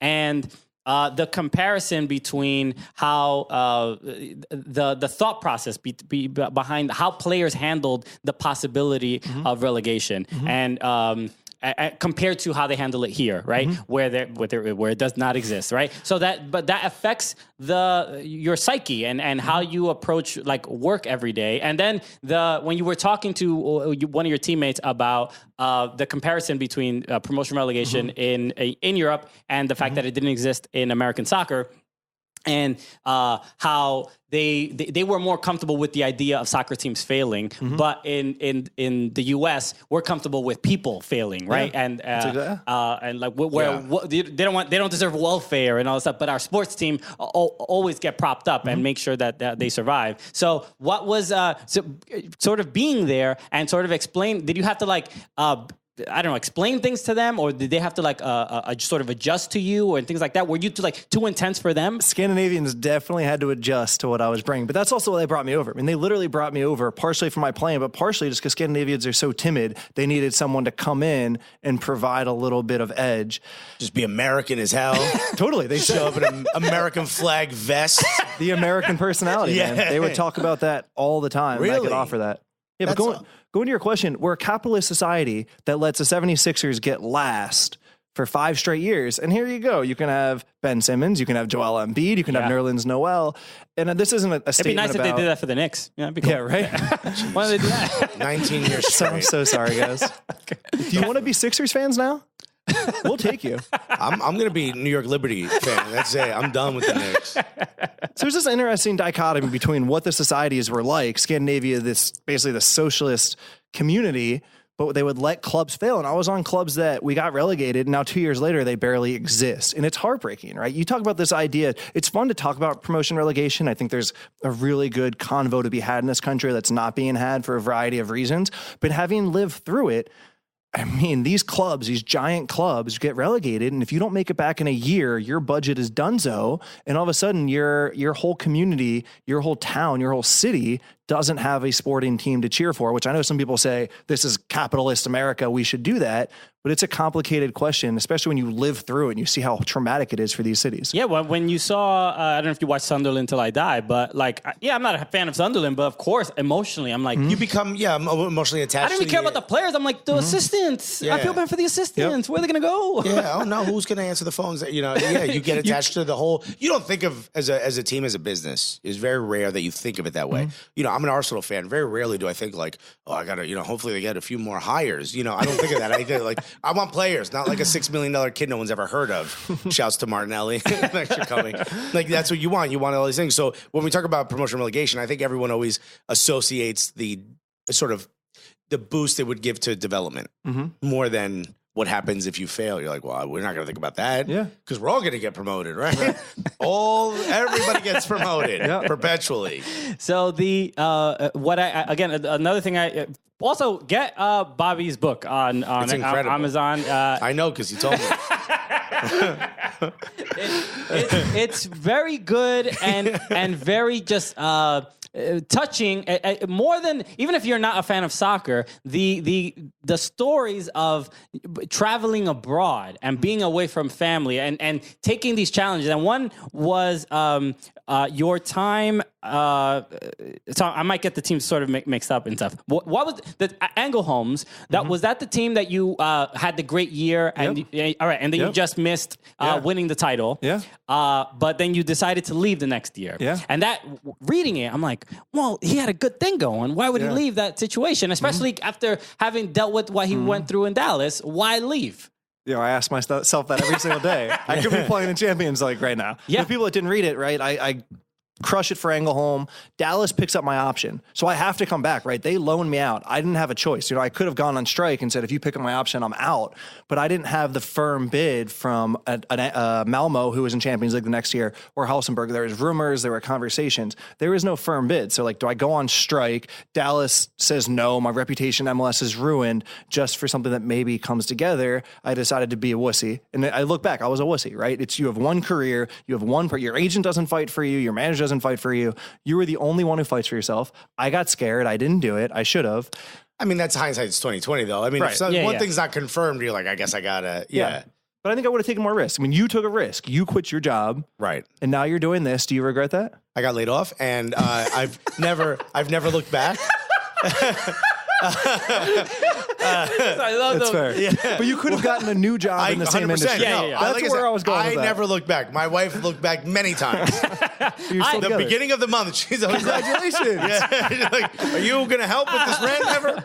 I did not look back. But there's times where I'm like, like any comedian has that moment where you're like, how long is I get the struggling artist, but we're not past that chapter yet. How long are we going to make this chapter? I was the brave one. I did quit my job. I quit my job on my birthday, and I just said that's when you do it, right? On purpose. Did you know you were going to do it on your birthday? I sort of did. Yeah, I was like, I'm going to do it. Like, yeah, I gave like maybe a month notice. And I was like, this is when I'm done. And I'm going to focus on comedy. And I have the mentality that it'll work out. I don't know what's going to happen, but I'm not going to be homeless. Did you just throw the biggest banger that night? Was it like a double party in one? Yeah. No, I mean, I don't even know. You left an IT job, not a coke ring. I didn't like. Yeah. It wasn't me like. He went to a land cashing party. in my 401k from my stockbroker job. Yeah. I didn't warm up the helicopter, boys. The kid is back. Fun coupons. Yeah. As they say. Everybody, I'm looking at Groupon right now. We gonna party. The challenges that just sort of life sort of brought you is what made me connect with. Like as an artist, as whatever, I think there's just truly a lot to relate to about taking those kinds of risks. And we find a lot of similarities with athletes and comedy. Yeah, I mean, bodies no, but the going. You wear this jersey nice, dude. Thank you. Yeah, you it's look a little good. bit bigger than I expected. Thank you so much, Umbro. If you had on a Panama jersey, I might think you were Torres. Thank you. Okay, I gotta give me some big hair now. So you did come back. Obviously, you didn't play in Dallas, but that you went to I don't know how to say any of the Gaius. Gaius. Okay. So that was in Sweden. Yes. Okay. So Gothenburg, great city, by the way. Okay, cool. Great city. Really? They have lunch buffets. So you show up, you pay your $10, and they just have all sorts of breads and salads. Great thing. We need to bring it here. Gothenburg lunch set. Okay. First of all, did not expect food to become a topic here. I know how to play to the host, man. Yeah. I know how to play to the host. This book I've read. So, first of all, I want to say that what you said about not having to like soccer to like the book is the best compliment I could get. That's very touching because that was the goal. How can you make this about life? It's ostensibly about soccer, but it's really about these challenges that we all face, these problems. When we talk about the problem with your boss or the head coaches, I bet you so many people out there have that same thing going on, that same question going through their head. You talk about taking risks and moving and the chapter on relationships and sexuality.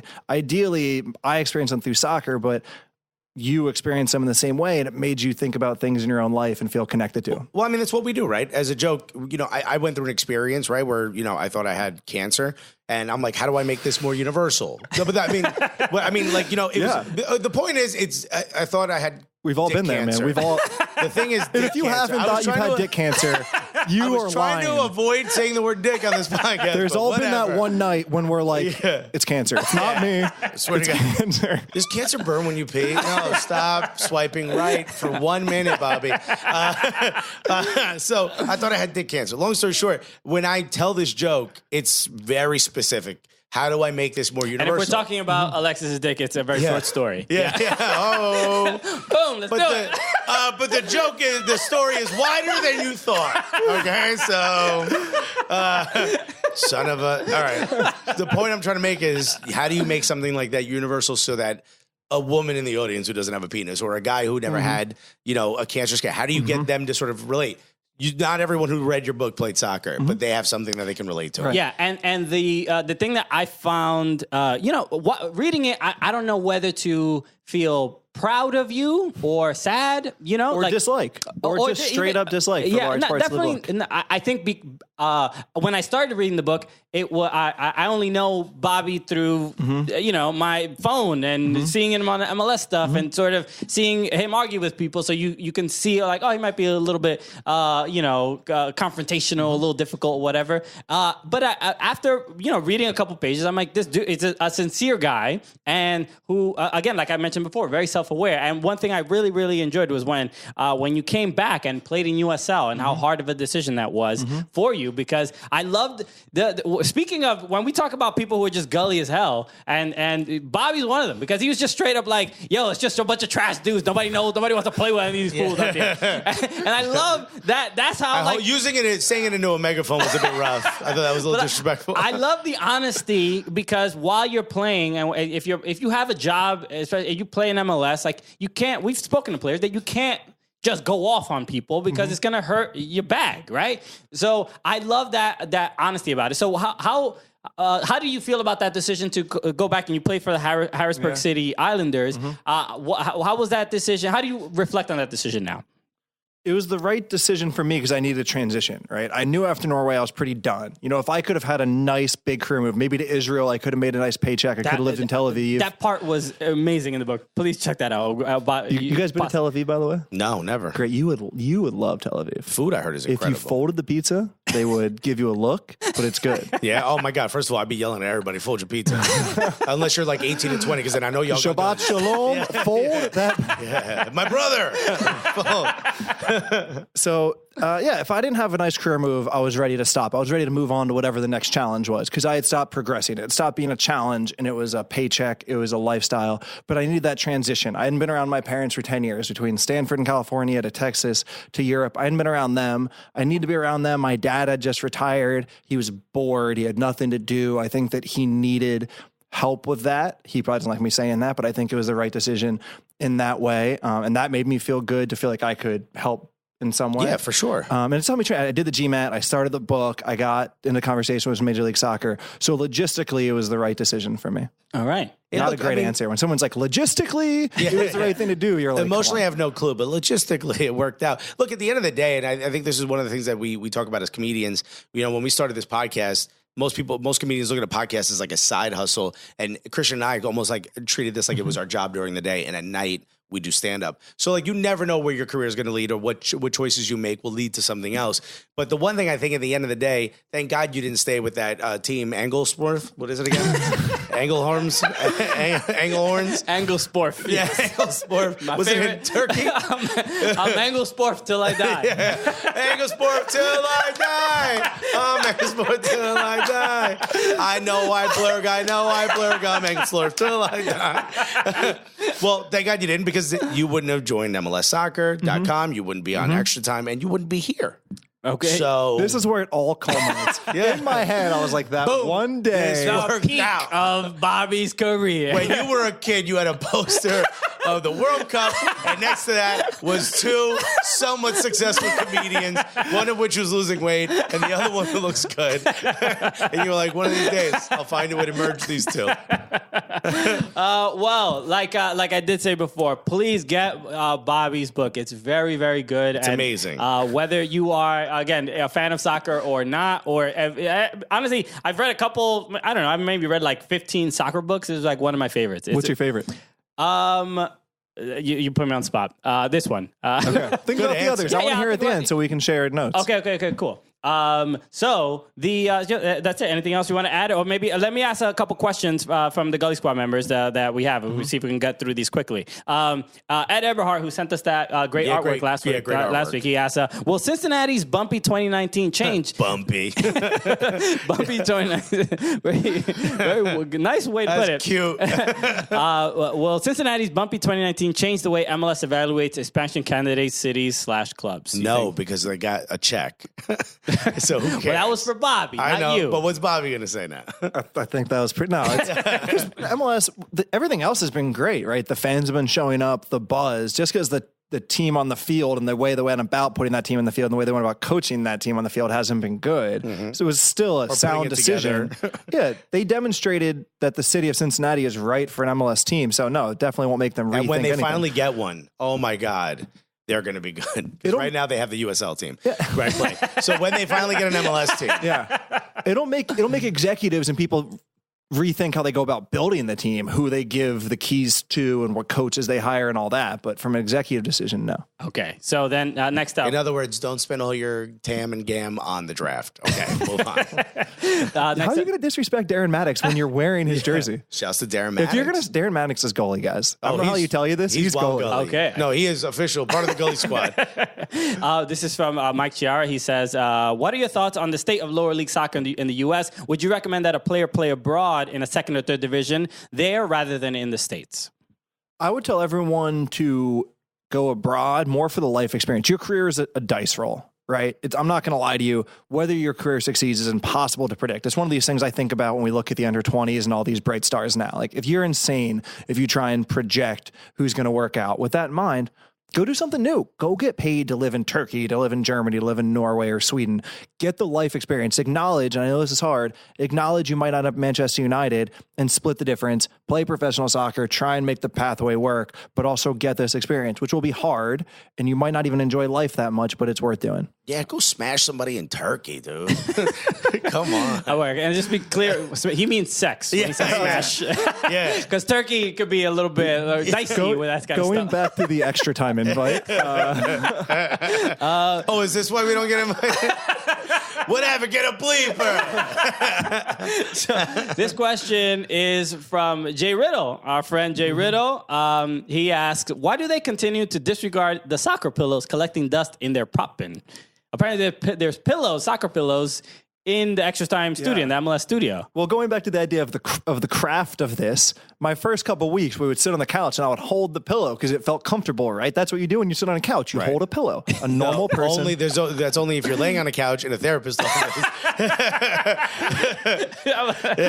Holding the pillow felt right. Yeah. I would get yelled at by the producers. Not yelled at, right? They weren't scolding me, but they're like, Bobby. You don't yell at Bobby Wasrhaw, trust me. You saw what he did to Hyman. Well, listen, you're a professional. Professionals don't hold soccer pillows while crouching over on a couch. Yeah. And I said, okay, sir. So I try and sit up straight. I try and have my hands on the table and do things like a professional. All right, cool. All right, last two. This is from Jason Pena. He says, the U.S. men's national team has disappointed me with their Gold Cup play so far, to the point that I won't be surprised to see them struggle to qualify for the 2022 World Cup. Am I overreacting? No, you're not overreacting. I think that's fair. It breaks my heart to say, and I should have said earlier in the show, I hate talking about the men's national team right now. It's just so toxic. It's so negative, and I'm not sure people are wrong, right? The player pool, the way they're playing right now, the potential lack of progress. I think that those are real concerns.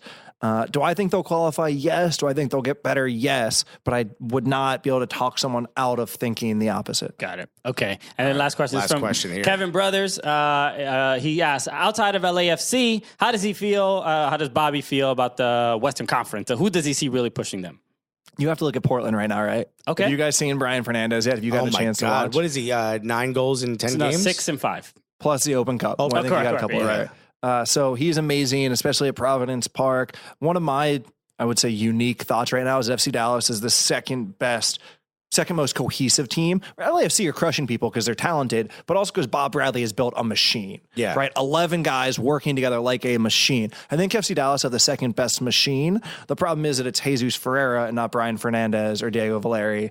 And talent, talent is a question. Those two, and obviously Seattle. It'd be interesting to see if SKC can get it back. I love the way SKC play, but they are just fumbling over themselves right now. So that's the big question for me. Okay. Can anyone in the East compete with them? I know you're a big Philly guy, but I'm not sure. I'm so concerned about Philly in a big game. But if you're going to talk about Red Bulls, especially since we think LAFC will try and stick to their philosophy and pass, when you try and pass against Red Bulls, and you guys don't like to hear this, but you lose, right? There's a reason. No, we've sat through a lot of that. Yeah. Right. Seriously. There's a reason Atlanta United did not try and pass. Everyone gets mad at Chris Armas for the way he played. Atlanta United was not going to pass against them because you can't. So if a team in the Western Conference in a single game in MLS Cup says we're going to try and pass through Red Bulls, they're going to lose. Okay. Wow. All right. Well, that's it, guys. So I want to make sure we do. I want to do an outro with Bobby. So Bobby will be the outro of the episode, not just us doing it. Okay. Because we got to do it while he's here. Of course. Okay. So with that said, thank you again, Bobby, for doing the show. Again, make sure you get his book. The title of the book is called When the Dream Became Reality. And then the journey of a professional soccer player and the push to meaning, purpose, and contentment. You know how it is. His editor was like, it needs to be a little bit longer. Yeah.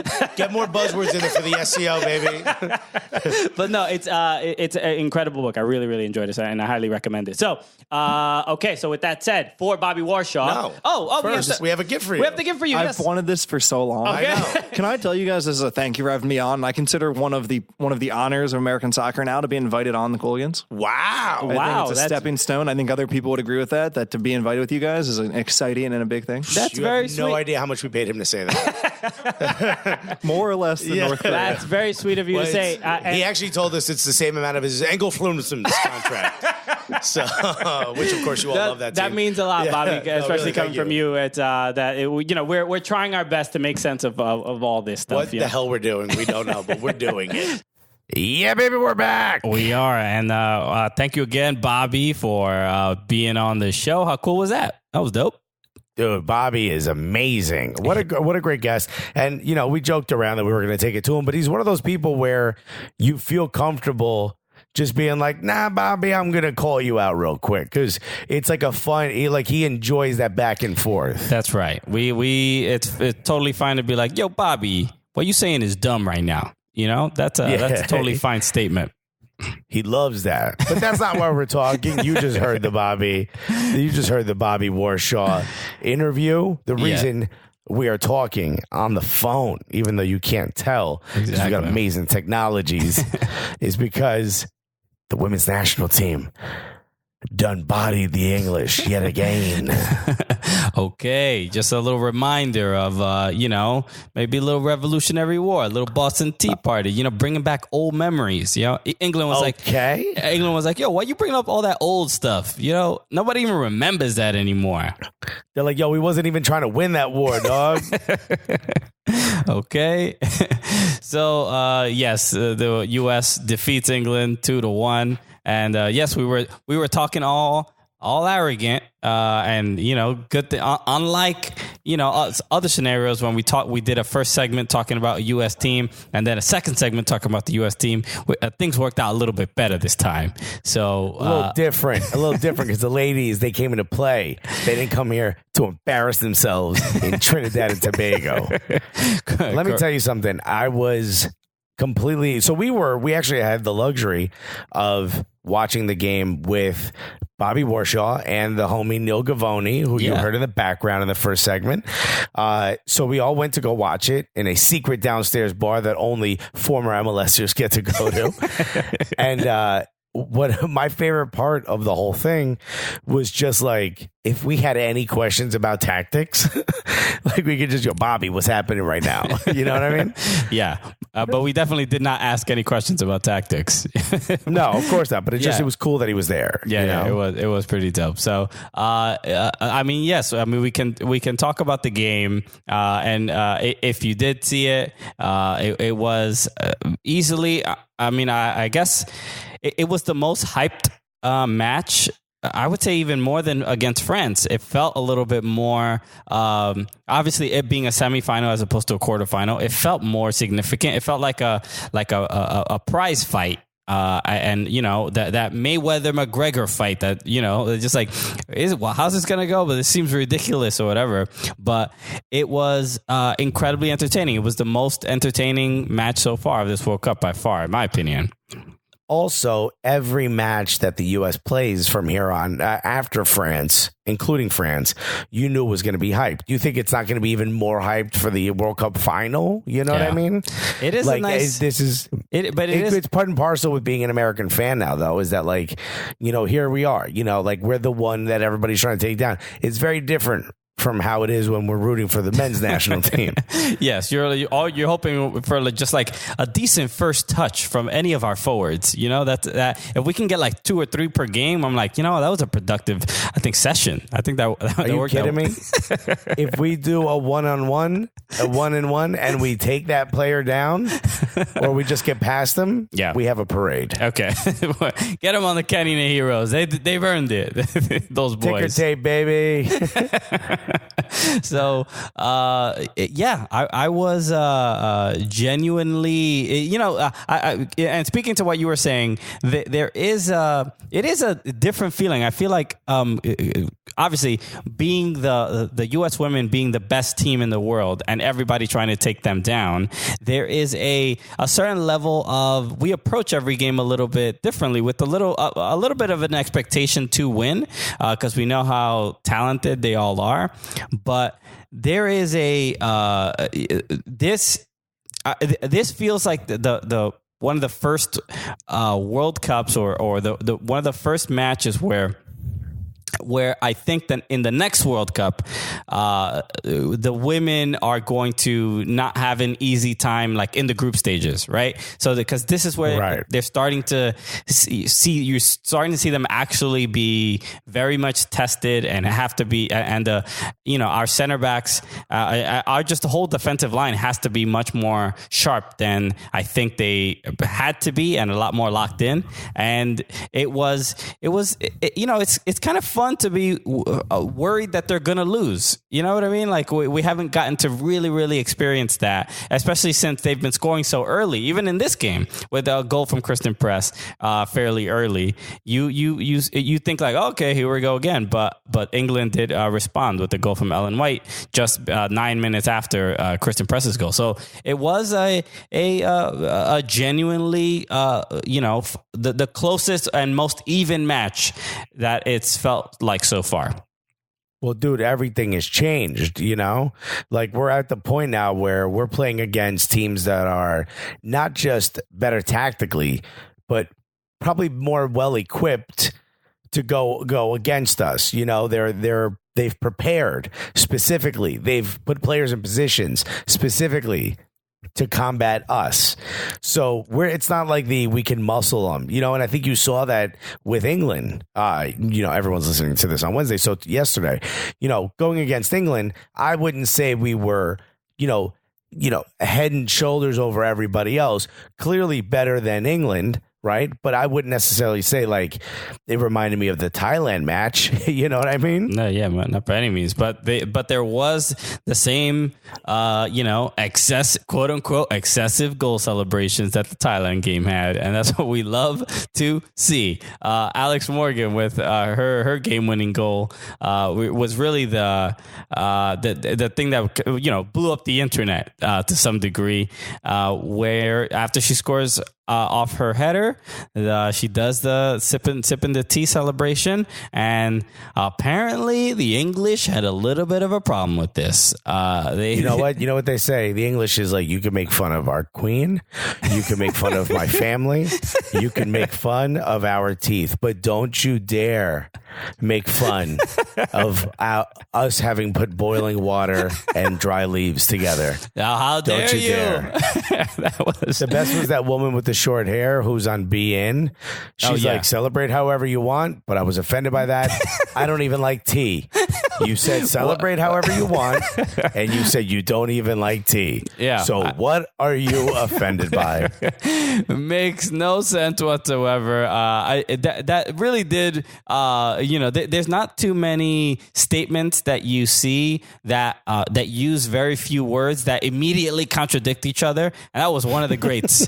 It was like a scene in a movie where the camera is on the hood of a car pointed at the driver, and the driver yanks the wheel to the left and then immediately yanks the wheel to the right and then back to the left. Yes. That's what we just heard, was that scene via words.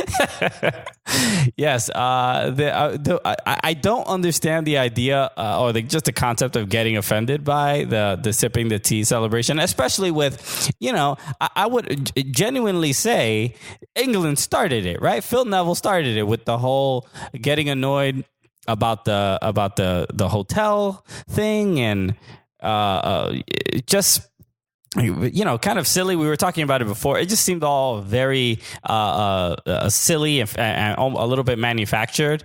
And so yeah, she's having fun with it. Like, let her. What, and then Ellen White does those does the bifocals kind of thing, and I'm like, I don't know what that is. I mean, should we investigate what's all that about or whatever? Like, who cares? Like, there's. And what would be the celebration my whole thing is, if you're offended by a tea drinking celebration, then score a goal and celebrate to offend us back. Yeah, that would be ideal. And what would you do? What would you even do? You're genuinely asking me what I would do, or what do you? Yeah, how do you offend an American? What do you pretend you're fat? I mean, I don't even know what you do. Sure. Yeah, I guess that is an option. Just maybe just lacking exercise and eating lots of just high diets that are high in fat. I don't know. I have no idea. How would you do that? How would you mime that? I don't know. There was a and God forbid they call that goal back on VAR. Now you wasted that wonderful celebration, that highly choreographed celebration. There was a funny tweet from Aleko Eskandarian, my sworn enemy, who nutmegged me once, and I'll never forgive him because it's not right to do that to someone who did not play professional soccer. But what are you gonna do? So but there was a tweet that he posted of the Alex Morgan sipping the tea with her pinky out, and him apparently in some game. I want to look up the tweets. He drank a Red Bull. He drank a Red Bull.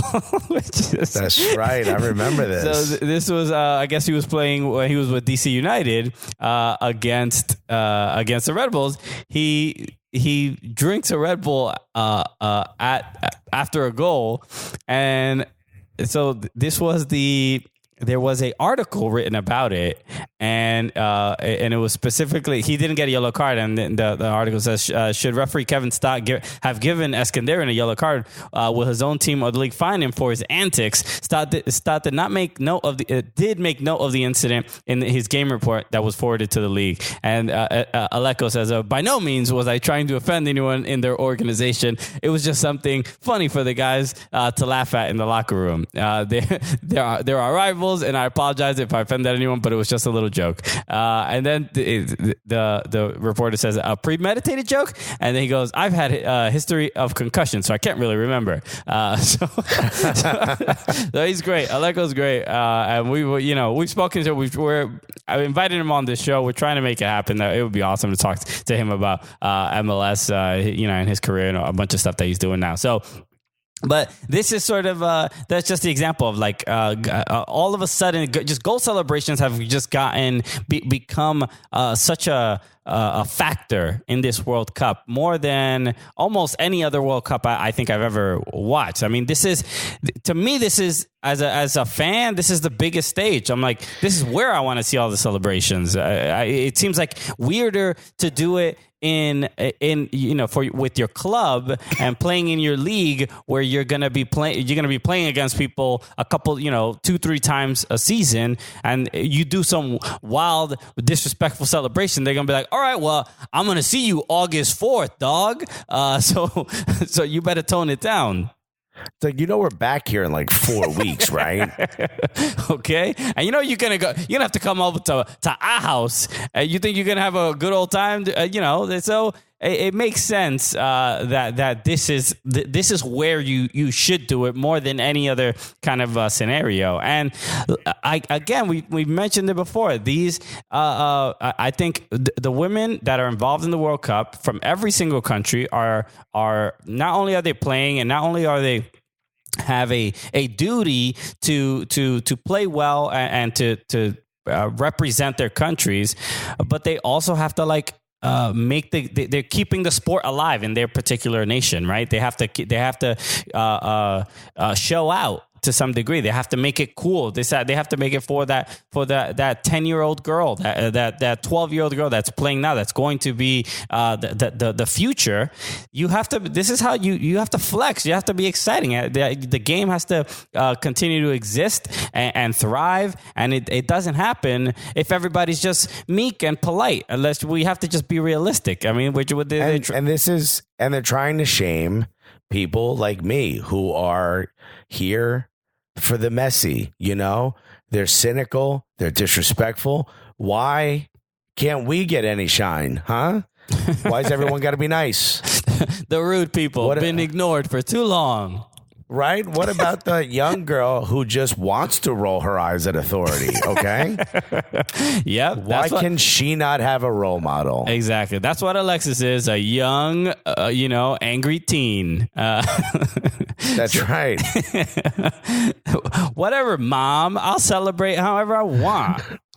Ew. I don't even want to be a part of this family anyway. So, but how exciting, man. I think this game leading into the World Cup final, we'll see the game between who is it? Sweden? No, not Sweden. Who are the last two left? It's Sweden and Netherlands. And Sweden and Netherlands. We're going to see who the U.S. will face. They will also have an extra day of rest, which is definitely an advantage the opponent does not want the U.S. to have.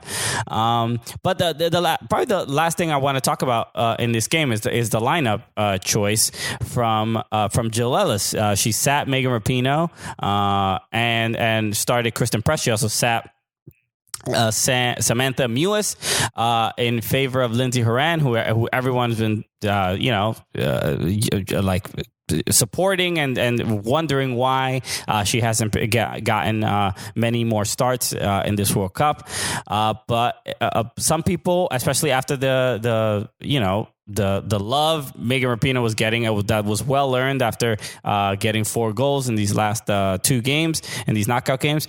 And clearly, Jill Ellis made the right choice. It was at first, there was so much speculation. People were like, was she sat for any like behavior reasons, or did she do something? Because obviously she has been the most public figure throughout this World Cup, and so that was a concern. Some people were saying that she might have a hamstring issue, but no one from U.S. Soccer really gave a direct answer based on all the journalists. That's what they've been saying.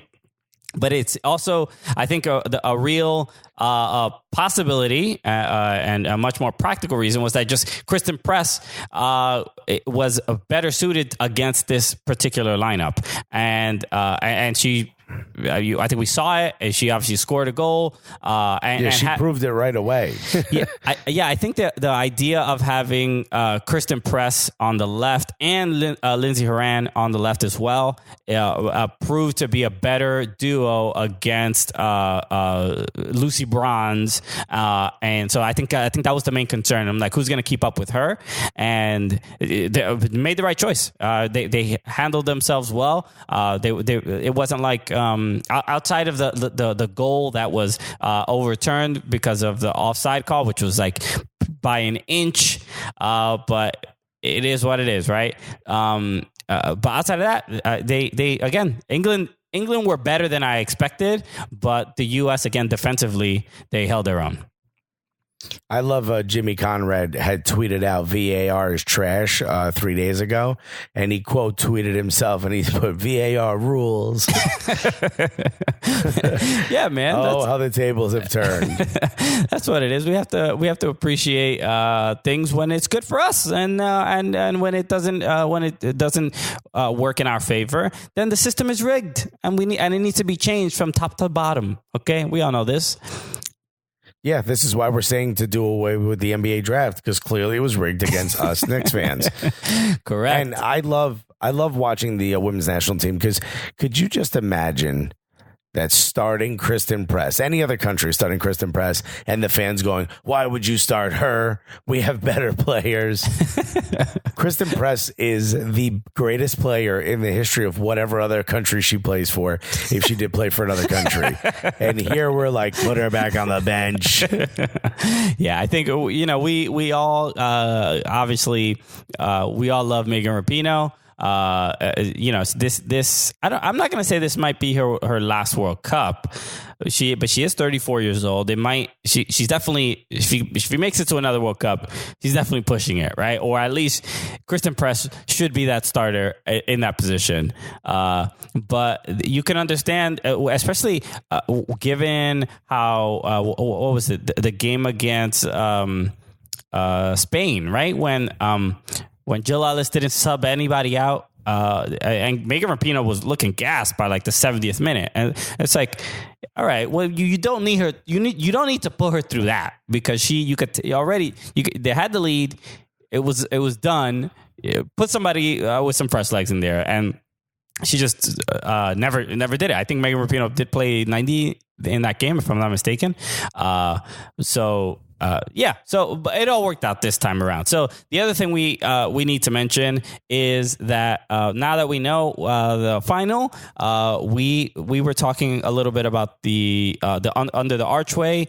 We had mentioned it last week where we hosted the game against France in Brooklyn at Dumbo under the Manhattan Bridge, and it was an incredibly fun experience. And we are announcing that we will be hosting the final there. We will be doing the same thing, another go around.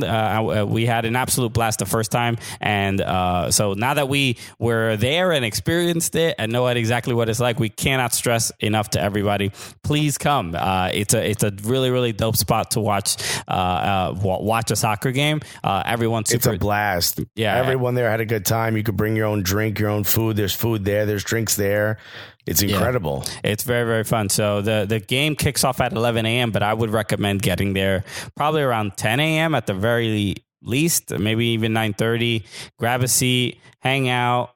Bring your friends, whatever. We're going to be there hanging out as well. Yeah, stop and get a pizza or something beforehand. Bring it with you.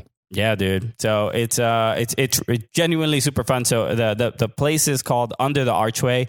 There's not an exact address. I'm sure it's somewhere. But the one that keeps coming up is like 155 Water Street. 155 Water Street. Yeah, or you can if you just Google Under the Archway, it'll come up. Or if you look up Archway Cafe. It's literally right next door to or Dumbo Archway. Exactly. So coming out. If you are in the New York area, again, highly recommend it. It's super fun. It's free. I don't know if anybody's curious, but it is free. Just come hang out and watch the game. So come hang out with us. Come hang out with us. That's it. It'll be dope. So. Okay, cool. So I think that's it. I don't think anything else to add. We're excited that the U.S. women are going to be in the final. We'll see who they're going to play. But this tournament, regardless of what the result is, I can genuinely say it has been. This has been one of my favorite World Cups ever. The general sort of excitement around it, and yes, it does help that the growth of the women's game comes with that. But it has just been super entertaining, and not even from like whether it's the men's World Cup or women's World Cup, you're gonna have trash teams and whatever. But this World Cup has had so many entertaining just stories alongside it that have been so think fun. About it. Every game was a can't miss game. Whether the storyline was, countries that don't like each other, like the national teams that don't like each other because of previous games, or because there was a little bit of shit talking in the press, or because, players were going against the leaders of the free world. There was always a reason to watch this World Cup. And, we laugh at it now because we're in the middle of it. But in a few years, probably like 10 years, we're going to look back and think, what a bunch of badass chicks that were on this team, Yeah. Just like these badasses who were going after everybody. We're setting the stage for, the future of women's sport in this country is just absolutely insane. And we got to watch that. We got to watch that live. Yeah. So it's been super, super fun and incredibly thrilling. So we're excited to see how it all ends. Yeah, we're hoping the U.S. Win again. I think it'll mean a lot for, again, we'll get the parade. We'll get the parade in New York. And how dope will that be? So we're excited to see what happens. All right. So like we said before, we're gonna wrap up with Bobby Wasrhaw. So thank you again. So with that said, for Bobby Warshaw, you know how we end the show. For Bobby Warshaw. Well, don't forget, we also had our segment where we reviewed the women's national team winning.